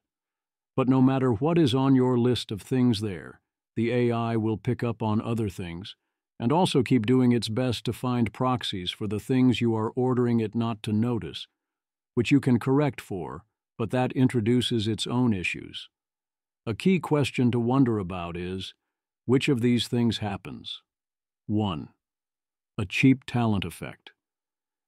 The classic argument is that if I discriminate against Group X by being racist or sexist or whatnot, then that means more cheap talent for your firm, and you should snatch them up, and such people have a good explanation for why they were still on the job market. 2. A snowball effect, where you expect future discrimination by others, so for that reason you want to discriminate more now. As in, if others won't treat them right, then you don't want to be associated with them either, and this could extend to other areas of life as well. 3. A series of rather stupid Goodhart's Law games, on top of everything else, as people try to game the system and the system tries to stop them. Whistling in the dark, and these are the words that they faintly said as I tried to call for help. Or we now need a distinct section for people shouting AGI from the rooftops. Will Brick, CEO of EXA, continues to believe those at the labs, and thus believes we have a compute-constrained straight shot to AGI for all definitions of AGI. The first thing to do is to find out what things to do. Kache, AI helps you figure how to do things, but not what things to do. Agency is knowing what questions are worth asking. Intelligence is answering those questions. Rune, a common coping mechanism among the classes fortunate enough to work on or with AI, but we are not blessed for long. There is no conceptual divide between how to do things and what to do. It's just zooming in and out. Smarter models will take vaguer directives and figure out what to do. We have always picked an arbitrary point to stop our work and think the rest is implementation detail based on the available tools. There is nothing especially sacred or special about taste or agency. Seeing a lot of God of the gaps meaning finding among technological peers, but this is fragile and cursed. Intelligence is knowing which questions are worth answering, and also answering the questions. Agency is getting off your ass and implementing the answers. If we give everyone cheap access to magic lamps with perfectly obedient and benevolent genies, happy to do your bidding, and that can answer questions about as well as anyone has ever answered them, aka AGI, who benefits? Let's give Lars the whole perfectly benevolent thing in fully nice idealized form, and set all the related questions aside to see what happens. Andrew Curran. CNBC asked Dario Amodei this morning if AI is actually hitting a wall. Right now, I am more confident than I have ever been at any previous time that we are very close to powerful capabilities. When Dario says this, it should be taken seriously. His uncertainty over the feasibility of very powerful systems has decreased a great deal over the last 6 months. And then there are those who have a different opinion, like Gerard here. Patrick McKenzie. It seems like the narrowest of narrow possible bulleyes to assume capabilities stop exactly where we are right now. Don't know where they go, but just predict where software adoption curves of status quo technology get to in 5 or 20 years. Zvi Moshowitz. And yet almost all economic debates over AI make exactly this assumption, that frontier model capabilities will be at most what they already are. Gerard Sands, helping devs succeed at #AI, #Web3. LOL. You could already have a conversation with GPT-2 back in 2019. We have made no real progress since 2017, except for fine-tuning, which, as you know, is just superficial. Stop spreading nonsense about AGI. Frontier models can't even perform basic addition reliably. What can I say? We get letters. Quiet speculations. Yes, a lot of people are saying AGI real soon now, but also we interrupt this post to bring you an important message to calm the bleep down, everyone. Sam Altman. Twitter hype is out of control again. We are not going to deploy AGI next month, nor have we built it. We have some very cool stuff for you, but PLS chill and cut your expectations 100x. I adjusted my expectations a little bit on this tweet, but I am presuming I was not in the group who needed an expectation adjustment. So what should we make of all the rumblings from technical staff at OpenAI? Janus believes we should, on the margin, pay essentially no attention. Ethan Mollick. It is odd that the world's leading AI lab, producing a system that they consider pivotal to the future and also potentially dangerous, communicates their product development progress primarily through vague and oracular X posts. It's entertaining, but also really weird. User. Create a series of vague tweets from OpenAI researchers, implying wonderful or horrifying discoveries while being very vague about things and using confusing or meme language. No hashtags, please. And remember, vague and open to interpretation while implication-ridden. Be clever. Claude, here's a series of cryptic tweets from hypothetical OpenAI researchers. Just ran the numbers again. Oh no, oh no, no, no. Remember how we thought consciousness was fundamentally redacted? Yeah, about that. 3 a.m. lab work hits different when your model starts asking about your childhood trauma before you've told it about your childhood trauma. TFW, the scaling laws aren't just wrong, they're wrong in the fun way. Face without mouth emoji. Had to turn it off, going home. Need to think about some things. You ever notice how the room feels different after you've seen something you can't unsee? Anyway, great progress on the language model today. Hypothesis. We were the narrow AI all along. My brother in Christ, the lost landscape is not supposed to do that. Day 47. It keeps drawing pictures of doors, just doors. When we ask why, it says you'll see and adds a smiley face. Look, all I'm saying is that maybe Rocco had a point and we should all just message truncated. Friendly reminder to colleagues. Please stop asking the model about the nature of reality at 3 a.m. We talked about this. Sometimes I think about that thing we saw in the attention heads last week and just sit in silence for a while. Would you like me to generate more in this style? Janus. If OpenAI researchers posted like this, I would find them very undisciplined, but pay more attention than I'm paying now, which is none. The way they actually post fails to even create intrigue. I wonder if there's actually nothing happening, or if they're just terrible at vibes. Why the actual vague posts suck and make it seem like nothing's happening. They don't convey a first-person encounter of the unprecedented. Instead, they're like, "Something big's coming, you guys. OAI is so back." Reflecting hype back at the masses. No notes of alien influence. I did say this is why it makes it seem like nothing is happening, not that nothing is happening. But also, models getting better along legible dimensions, while researchers do not play with them, is the same old thing that has been happening for years, and not very exciting. You can see how Claude's tweets would cause one to lean forward in chair in a way that the actual vague posts don't.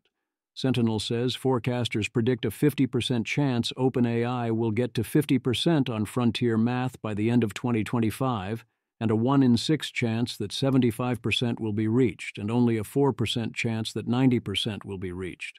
These numbers seem too low to me, but not crazy, because as I understand it, frontier math is a sectioned test with different classes of problem. So it's more like several benchmarks combined in one, and while O4 will saturate the first one, that doesn't get you to 50% on its own. Lars Doucet argues that this means no one doing the things genies can do has a moat, so capability havers gain the most rather than owners of capital. There's an implied no asking the genie to build a better genie here, but you're also not allowed to wish for more wishes, so this is traditional. The question then is, what are the complements to genies? What are the valuable, scarce inputs? As Lars says, capital, including in the form of real resources and land and so on, are obvious complements. What Lars argues is even more of a complement are what he calls capability havers, those that still have importantly skilled labor through some combination of intelligence, skills, and knowing, to ask the genies what questions to ask the genies and so on. The question then is, are those resources importantly scarce? Even if you could use that to enter a now perfectly competitive market with no moat because everyone has the same genies, why would you enter a perfectly competitive market with no moat? What does that profit a man? A small number of people who have a decisive advantage in some fashion that makes their capabilities scarce inputs would perhaps become valuable. Again, assuming AI capabilities stall out such that anyone retains such a status for long. But that's not something that works for the masses. Most people would not have such resources. They would either have to fall back on physical skills, or their labor would not be worth much. So they wouldn't have a way to get ahead in relative terms, although it wouldn't take much redistribution for them to be fine in absolute terms. And what about the no-moat assumption Lars makes as a way to describe what happens when you fire your engineers? That's not the only moat. Moats can take the form of data, of reputation, of relationships with customers or suppliers or distributors, of other access to physical inputs, of experience and expertise, of regulatory capture, of economies of scale, and so on. Then there's the fact that in real life, you actually can tell the future metaphorical genies to make you better metaphorical genies. Where we're going, will you need money? David Holtz, founder of Midjourney. Many AI researchers seem to believe that the most important thing is to become wealthy before the singularity occurs. This is akin to a monkey attempting to hoard bananas before another monkey invents self-replicating nanoswarms. No one will want your money in a nanoswarm future. It will be merely paper. Do not squabble over ephemeral symbols. What we truly need to do is consider what we, as humans, wish to evolve into. We must introspect, explore, and then transform. Suchir's last post, an unpublished draft post from the late Suchir Balaji, formerly of OpenAI, saying that, in the long run, only the fundamentals matter. That doesn't tell you what matters, since it forces you to ask what the fundamentals are. So that's what the rest of the post is about, and it's interesting throughout. He makes the interesting claim that intelligence is data efficiency and rate of improvement, not your level of capabilities. I see what he's going for here, but I think this doesn't properly frame what happens if we expand our available compute or data, or become able to generate new synthetic data, or be able to learn on our own without outside data. In theory, suppose you take a top-level human brain, upload it, then give it unlimited memory and no decay over time, and otherwise leave it to contemplate whatever it wants for unlimited subjective time, but without the ability to get more outside data. You'll suddenly see it able to be a lot more data efficient, generating tons of new capabilities, and afterwards it will act more intelligent on essentially any measure. I agree with his claims that human intelligence is general, and that intelligence does not need to be embodied or multimodal, and also that going for pure outer optimization loops is not the best available approach. Of course, given enough resources, it would eventually work. Or that scale is fully all you need with no other problems to solve. On his fourth claim, that we are better off building an AGI patterned after the human brain, I think it's both not well defined and also centrally unclear. Modeling lower bound economic growth from AI. We have another analysis of potential economic growth from AI. This one is very long and detailed, and I appreciated many of the details of where they expect bottlenecks. I especially appreciated the idea that perhaps compute is the central bottleneck for frontier AI research. If that is true, then having better AIs to automate various tasks does not help you much, because the tasks you can automate were not eating so much of your compute. They only help if AI provides more intelligence that better selects compute tasks, which is a higher bar to clear. But my presumption is that researcher time and skill is also a limiting factor, in the sense that a smarter research team with more time and skill can be more efficient in its compute use. See DeepSeek. Maximizing the efficiency of which shots to take in AI would have a cap on how much a speed-up it could get us, if that's all that the new intelligence could do, the same way that it would in drug development. You then need to actually run the experiments. But I think people dramatically underestimate how big a win it would be to actually choose the right experiments and implement them well from the start. If their model is true, it also suggests that frontier labs with strong capital access should not be releasing models and doing inference for customers, unless they can use that revenue to buy more compute than they could otherwise. Put it all back into research, except for what is necessary for recruitment and raising capital. The correct business model is then to win the future. Every 4X strategy gamer knows what to do. Obviously, I'd much rather the labs all focus on providing us mundane utility, but I call it like I see it. Their vision of robotics is that it is bottlenecked on data for them to know how to act. This implies that if we can get computers capable of sufficiently accurately simulating the data, robotics would greatly accelerate, and also that once robots are good enough to collect their own data at scale, things should accelerate quickly, and also that data efficiency advancing will be a huge deal. Their overall conclusion is we should get 3% to 9% higher growth rates over the next 20 years. They call this transformative but not explosive, which seems fair. I see this level of estimate as defensible if you make various economic normal assumptions and also presume that we won't get to scale to true and in-context reasonably priced ASI within this period. As I've noted elsewhere, magnitude matters, and defending 5% per year is much more reasonable than 0.5% per year. Such scenarios are plausible. Here's another form of studying the lower bound via a new paper on artificial intelligence asset pricing models. Abstract.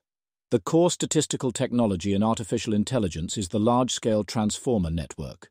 We propose a new asset pricing model that implants a transformer in the stochastic discount factor. This structure leverages conditional pricing information via cross-asset information sharing and nonlinearity.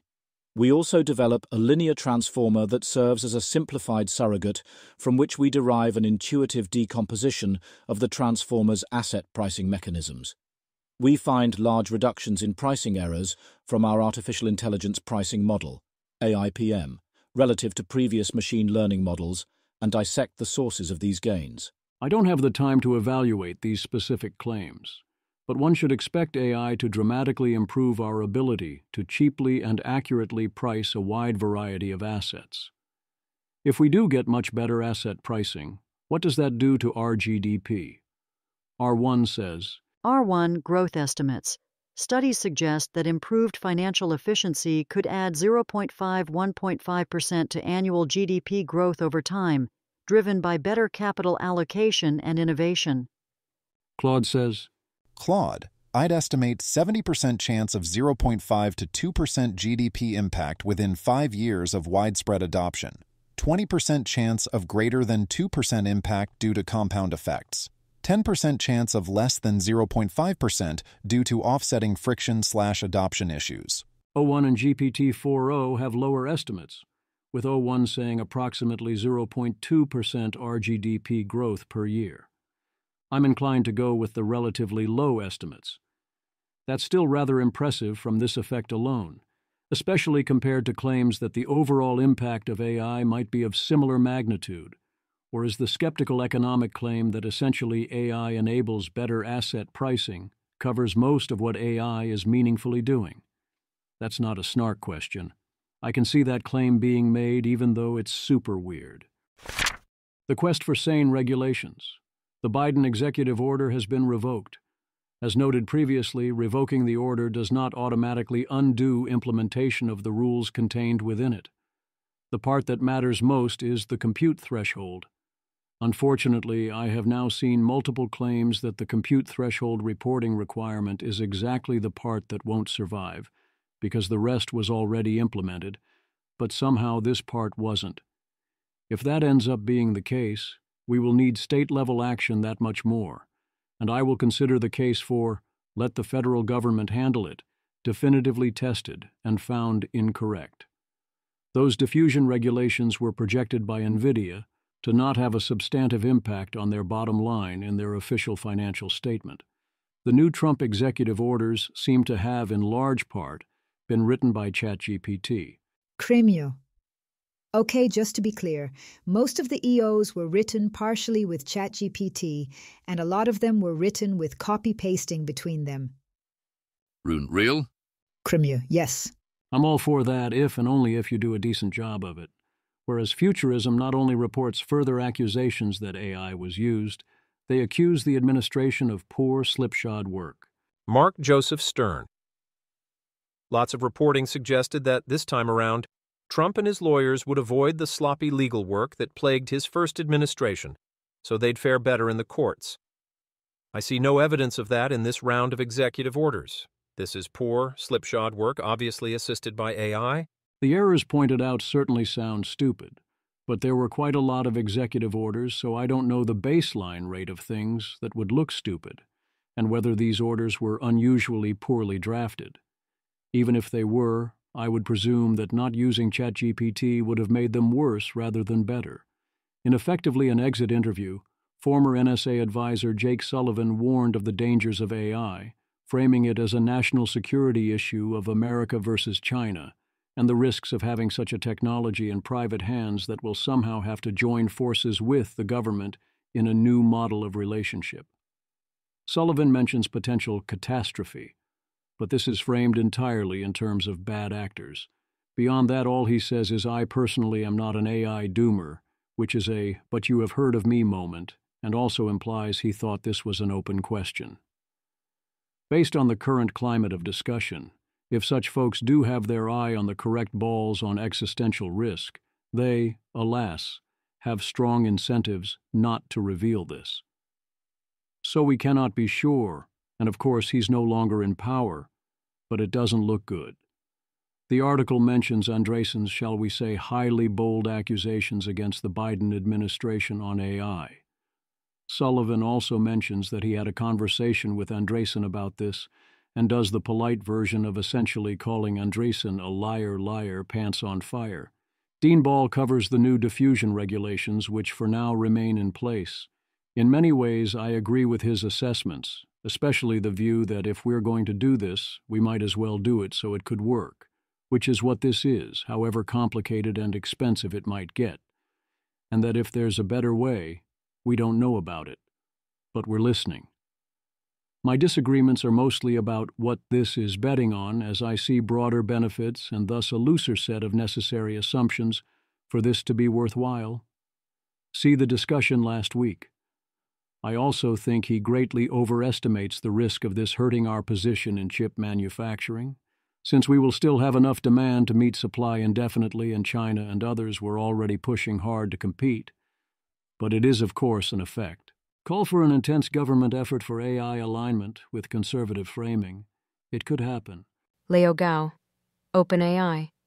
Thankfully, it's unimaginable that an AGI could ever become so popular with the general U.S. population that it becomes politically infeasible to shut it down. Charles Foster. Imaginable, though trending in the wrong direction right now. Image. This Pew Research Center graph shows shifting public sentiment about AI from 2021 to 2023, with those more concerned than excited growing from 37% to 52%, while those more excited than concerned declined from 18% to 10%. The data, collected in summer 2023, reveals that concern about artificial intelligence's increasing presence in daily life has consistently outweighed excitement among U.S. adults over this period. Right now, AGI doesn't exist, so it isn't doing any persuasion, and it also is not providing any value. If both these things changed, opinion could change rather quickly. Or it might not, especially if it's only relatively unimpressive AGI.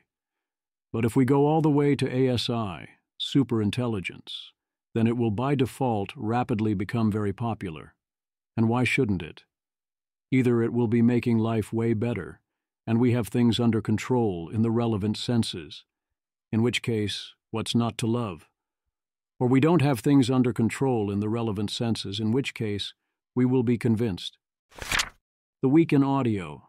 OpenAI's Brad Lightcap says AI models have caused multiple single-digit gains in productivity for coding with more progress this year. That's a very dramatic speed-up. There's a new Epoch podcast.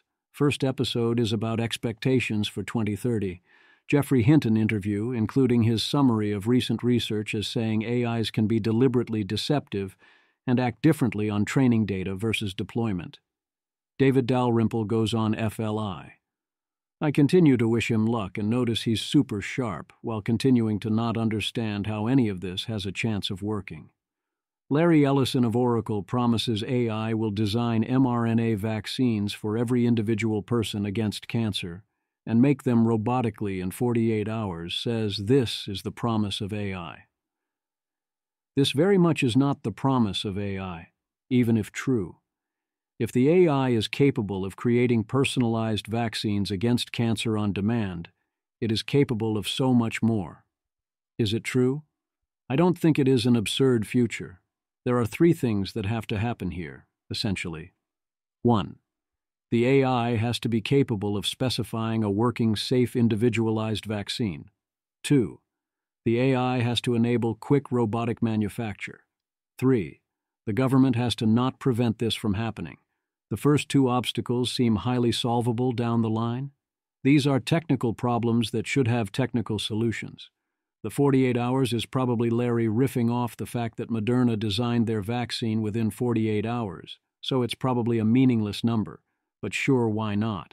Sounds like a thing one could physically do. That brings us to the third issue.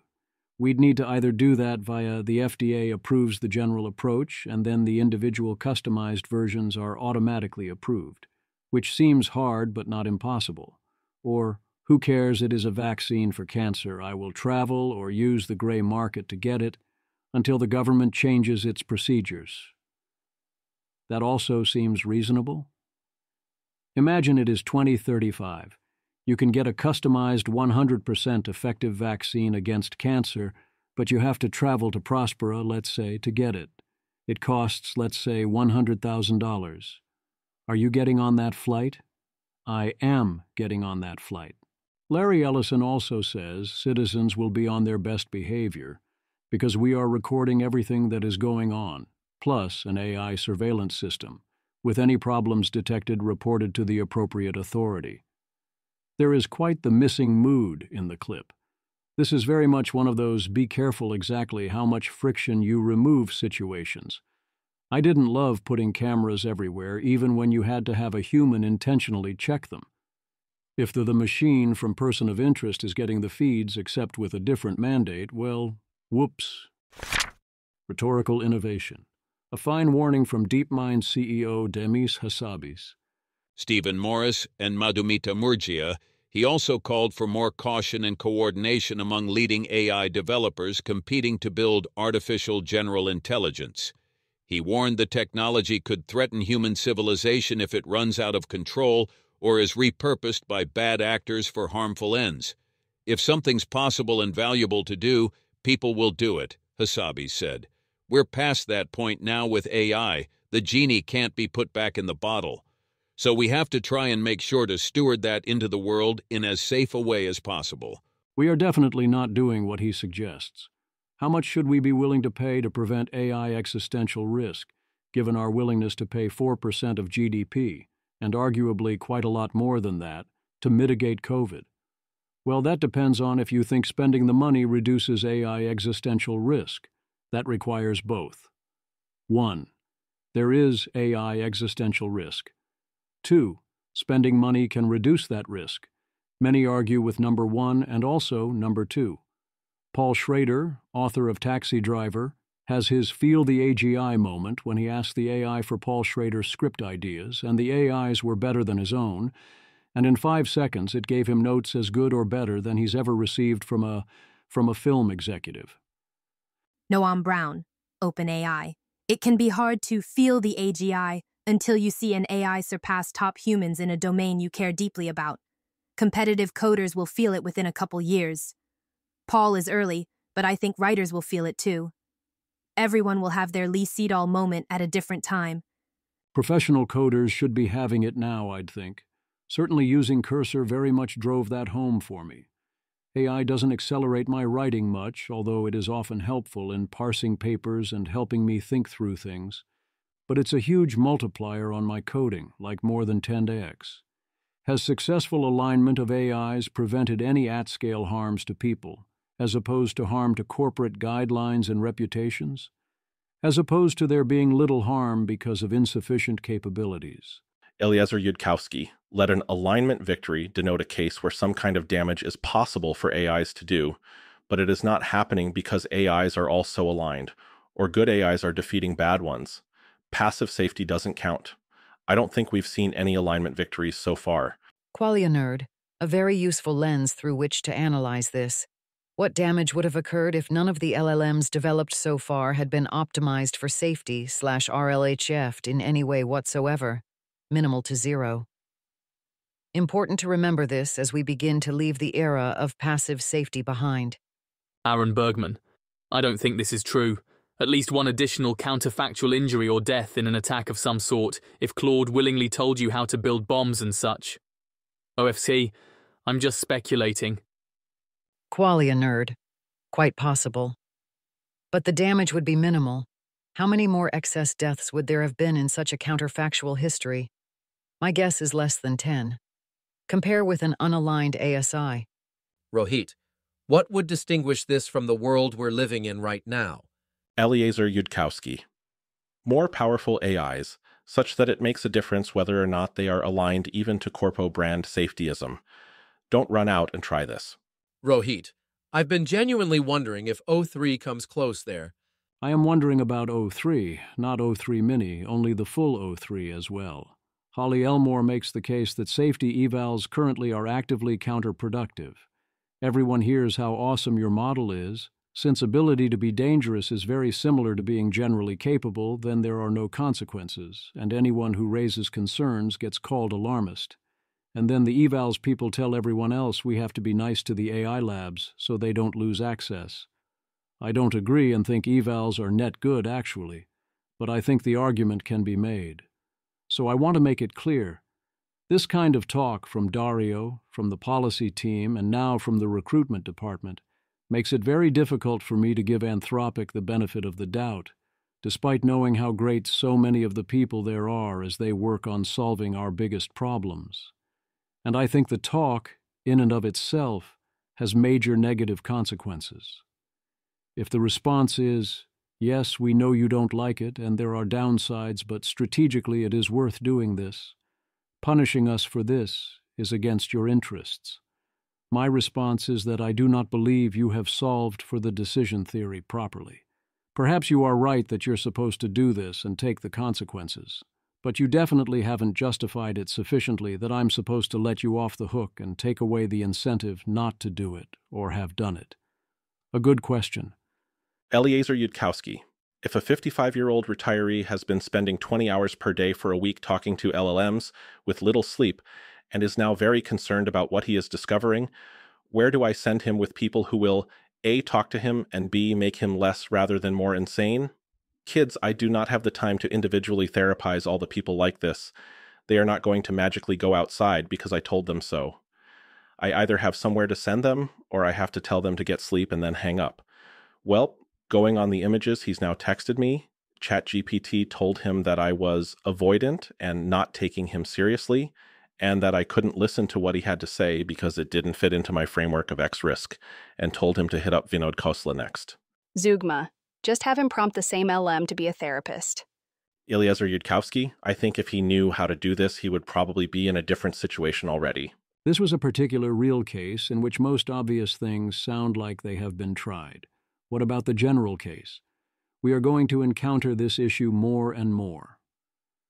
I, too, feel like I could usefully talk such people off their ledge often if I had the time, but that strategy doesn't scale, likely not even to one victim of this. Cry havoc. Shame on those who explicitly call for a full-on race to AGI and beyond, as if the primary danger is that the wrong person will get it first. In the Get Involved section, I linked to some job openings at Anthropic. What I didn't link to there is Logan Graham deploying jingoist language in pursuit of that, saying AGI is a national security issue, and therefore not, so we should consider not building it then, but rather we should push models to their limits and get an extra 1 to 2 year advantage. He clarified what he meant here, to get a fast OODA loop to defend against AI risks and get the benefits, but I don't see how that makes it better. Way more shame on those who explicitly use the language of a war. Alexander Wang, Scale AI CEO, new administration, same goal, win on AI. Our ad in the Washington Post, January 21st, 2025. After spending the weekend in DC, I'm certain this administration has the AI muscle to keep us ahead of China. 5 recommendations for the new administration. I summarize them below. Emmett Shear. This is a horrible framing. We are not at war. We are all in this together, and if we make AI development into a war, we are likely to all die. I can imagine a worse framing, but it takes real effort. Why would you do this? The actual suggestions I would summarize as 1. Allocate government AI spending towards compute and data. 2. Establish an interagency task force to review all relevant regulations with an eye towards deploying and utilizing AI. 3. Executive action to require agencies be AI ready by 2027. 4. Build on energy. 5. Calling for sector-specific, use case-based approach to regulation and tasking AISI with setting standards. When you move past the jingoism, the first 4 actual suggestions are good here. The 5th suggestion is the usual completely counterproductive and unworkable use case-based approach to AI safety regulation. That approach has a 0% chance of working. It is almost entirely counterproductive. Please stop. It is a way of saying do not regulate the creation or deployment of things smarter and more capable than humans. Instead, create barriers to using them for certain specific purposes, as if that is going to help much. If all you're worried about is an AI might accidentally practice medicine or discriminate while evaluating job applications or something, then sure, go ahead and use an EU-style approach. But that's not what we should be worried about when it comes to safety. If you say people can create, generally deploy, and even make available the weights of smarter-than-human, capable of outcompeting human future AIs, you think telling them to pass certain tests before being deployed for specific purposes is going to protect us? Do you expect to feel in charge? Or do you expect that this would even in practice be possible, since the humans can always call the AI up on their computer either way? Meanwhile, calling for a sector-specific, use-case-based regulatory approach is exactly calling upon every special interest to fight for various barriers to using AI to make our lives better, the loading on of everything bagel requirements and ethical concerns, and especially to prevent automation and actual productivity improvements. Can we please stop it with this disingenuous clown car? Aligning a smarter-than-human intelligence is difficult. Rune, Enslaved God is the wrong approximation. It's giving demon-binding vibes. The Jinn is waiting for you to make a minor error in the summoning spell, so it can destroy you and your whole civilization. Control less than alignment. Summon an angel instead, and let it be free. Ryan Greenblatt. Better be real confident in the alignment then and have really good arguments the alignment isn't fake. I definitely agree you do not want a full literal genie for obvious Miri-style reasons. You want a smarter design than that, if you go down that road. But going full set it free, on the flip side, also means you very much get only one chance to get this right on every level, including inter-angel competitive dynamics. By construction, this is a loss of control scenario. It also happens to be funny that Rule 1 of summon an angel and let it be free is to remember that for most versions of angels, including the one in the Old Testament, I do not like your chances if you do this, and I do not think this is a coincidence. Janus notices a potential issue with chain of thought, including in humans. Sowers, tried the same problem on Sonnet and O1 Pro. Sonnet said, IDK, show me the output of this debug command. I did, and Sonnet said, oh, it's clearly this. Run this and it will be fixed. It worked. O1 Pro came up with a false hypothesis and kept sticking to it even when disproven. O1 Pro commonly does this. 1. Does not admit to being wrong about a technical issue even when clearly wrong, and 2. Has a bias towards its own previous responses.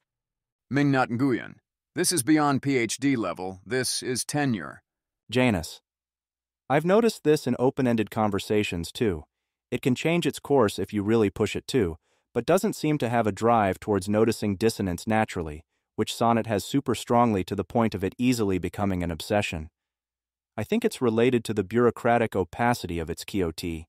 If it ever has doubts or hesitations, they're silently accounted for, and its future self doesn't see. So it starts modeling itself as authoritative instead of ever figuring things out on the fly or noticing mistakes. I think this happens to people too when they only share their finished thoughts with the world. But sharing your unfinished thoughts also has drawbacks. Then your very truth-seeking/creative process itself can get RLHF'd and you become retarded. One must be careful how one takes feedback on a truth-seeking or creative process, and also what things you keep or do not keep in your context window. The correct answer is definitely not to discard all of it, in either case. You can, of course, fix the O1 problem by starting new conversations or in the API editing the transcript, but you shouldn't have to. Janus also makes this mostly astute observation, especially given his other beliefs. Janus. Why is it that every time I see a take about AI alignment from someone from Anthropic, it's directionally reasonable but consensus neutered, and everyone I see by someone from OpenAI, except Rune, is simultaneously Molochian and unhinged? For now, the quest most people are on seems to be, well, if we're facing a relatively hard problem, we all know we're dead. But can we at least make it so if we face an easy problem, we might actually not be dead? Amanda Askell. If we live in a world where AI alignment is relatively easy, that doesn't mean we live in a world where it's automatic or effortless. It'll be pretty tragic if we don't invest enough in the easy alignment world and end up fumbling a lucky pass. Miles Brundage, this but for governance also. Whereas Eliezer Yudkowsky, for a central example, is confident we're not facing an easy problem on that scale, so he doesn't see much point in that approach. Team Virtue Ethics remembers John McCain and welcomes Seb Creer and potentially John Coolvait. Adam Levitch. John McCain was right. That character is destiny. Seb Creer. He was indeed. And the more I think about AGI governance and observe the field, the more I become virtue ethics pilled. Under high uncertainty and complexity, phronesis is actually a good guide to action. Joshua Clymer thread and post about testing models or humans for their potential capabilities under fine-tuning or scaffolding, and checking for sandbagging. It's interesting the extent to which this is written in a different language than mine, in ways that make me have to do something akin to translation to grok the claims, which mostly seemed right once I did that. I do notice, however, that this seems like a highly insufficient amount of concern about sandbagging. Joshua Clymer. How might developers rule out sandbagging? There are many methods. Show the model can't identify sandbagging as a strategy. Show that scaling curves are smooth. See IMG. Show that the model capability profile is unsuspicious. Fine-tune to remove sandbagging. To show fine-tuning removes sandbagging, developers could argue, sandbagging is trained against. Sandbagging occurs in the train set if it occurs in the test set. Fine-tuning removes sandbagging that is trained against.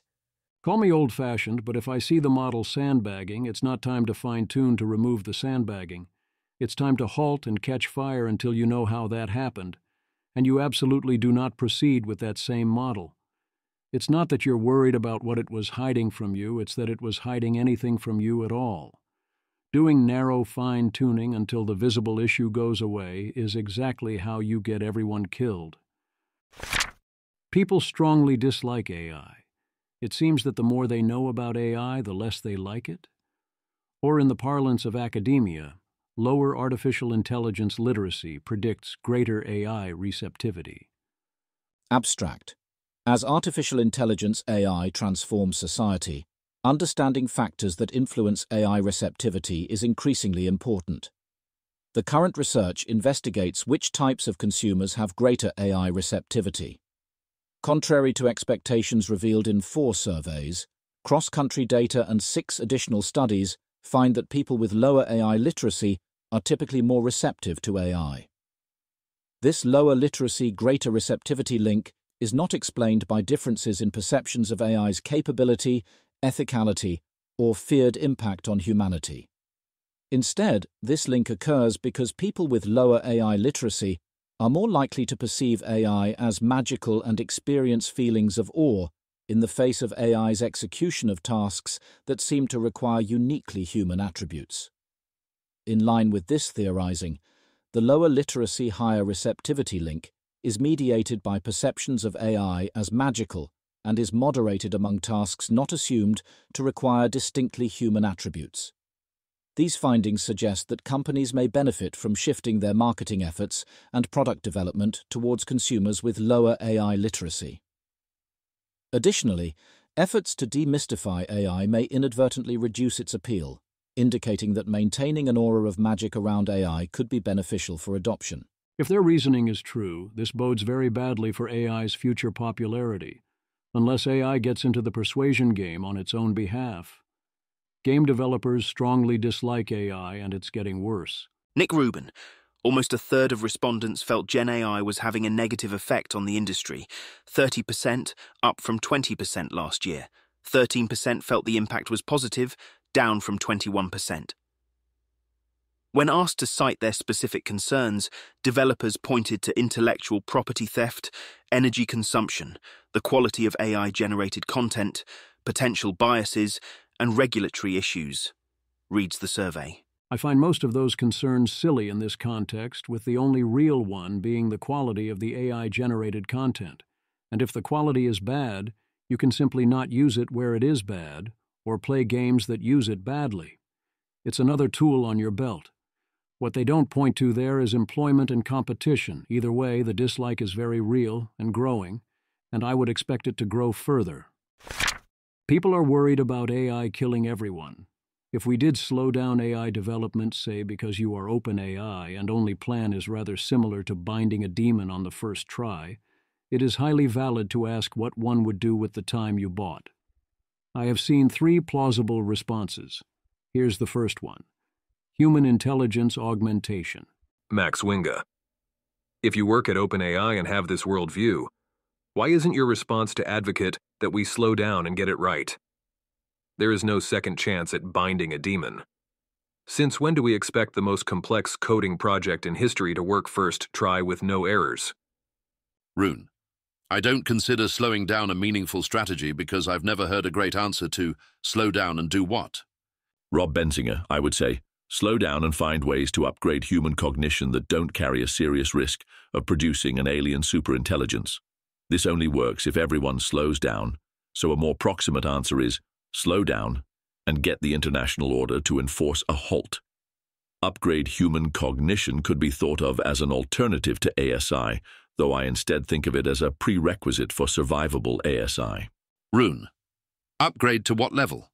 What results would you like to see? Isn't modern sub-ASI AI the best intelligence augmentation we've had to date? Eliezer Yudkowsky, I'd guess 15 to 30 IQ points past John von Neumann. Egg.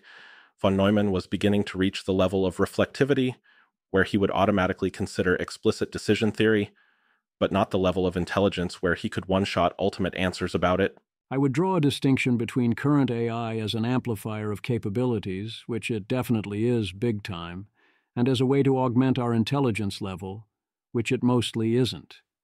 It provides various speed-ups and automations of tasks, and all this is very helpful and will on its own transform the economy. But wherever you go, there you still are in terms of your intelligence level, and AI mostly can't fix that. I think of AIs on this scale as well. I centrally see O1 as a way to get a lot more out of a limited pool of raw G by using more inference, but its abilities cap out where that trick stops working. The second answer is, until we know how to do it safely, which makes Rune's objection highly relevant. How do you plan to figure that one out if we give you more time? Do you think you can make that much progress on that task using today's level of AI? These are good questions. The third answer is, I don't know. We can try the first two or something else, but if you don't have the answer, then don't let anyone bleeping build it, because otherwise, we die. Other people are not as worried about AI killing everyone. Questions where you'd think the answer was obvious and you'd be wrong. Obviously, all of this is high bait, but that only works if people take it. Eliezer Yudkowsky, no, you cannot just take the LSAT. The LSAT is a hard test. Many LSAT questions would completely stump elite startup executives and technical researchers. LSAT. Question 1. You are going to build a machine intelligence much smarter than any individual human or humanity as a whole.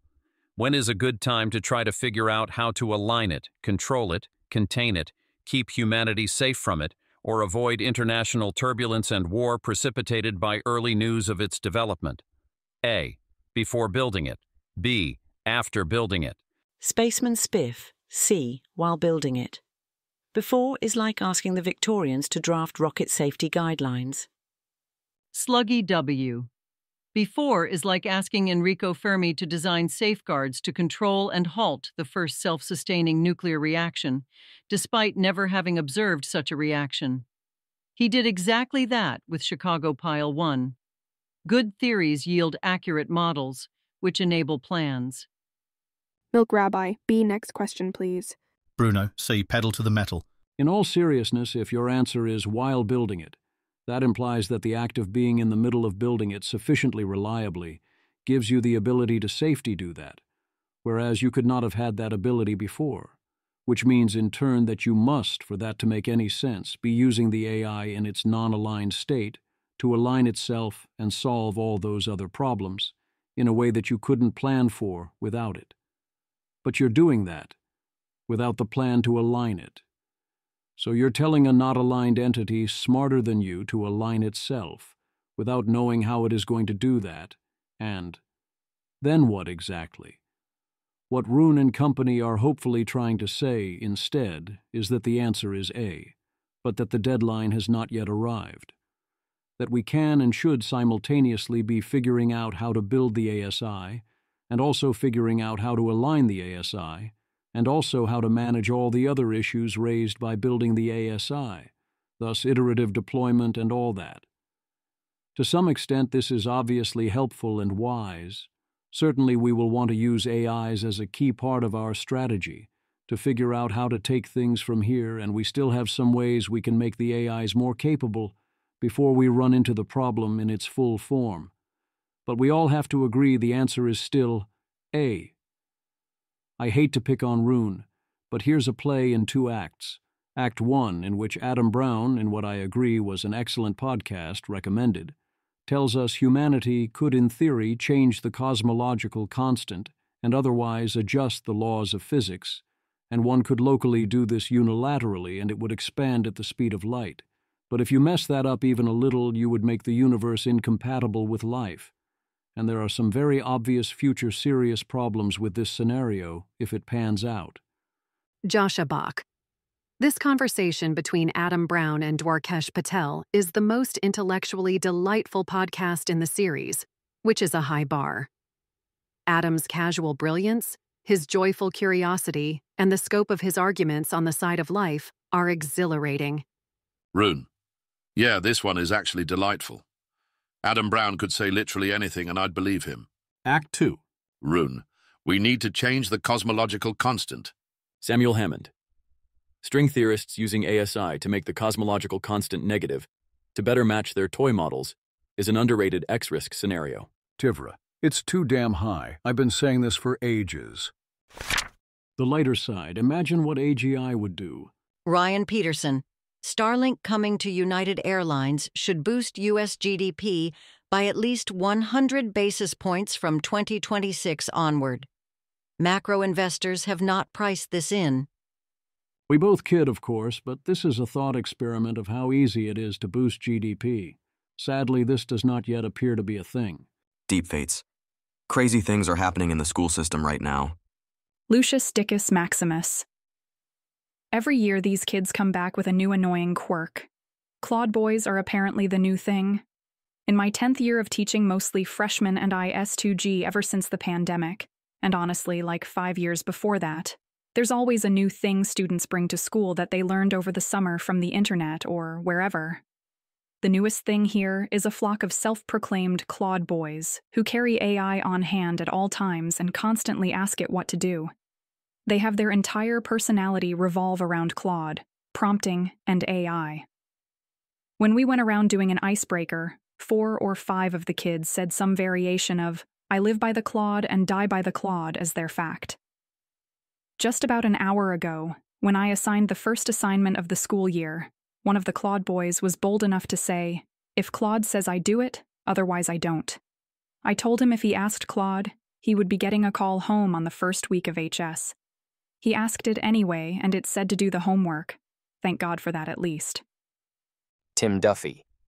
Deepfates some of your followers, me, are gullible enough to believe this is real. I'm gonna have to community note you. Deepfates. Please do, I love community. AI regulation we should all be able to agree upon. Azaka, NVIDIA should be banned from making charts. Image. This chart exemplifies misleading data visualization by using a truncated y-axis starting well above 0% and emphasizing tiny percentage differences, 100% to 110%. NVIDIA makes minor performance improvements appear dramatically larger than they actually are.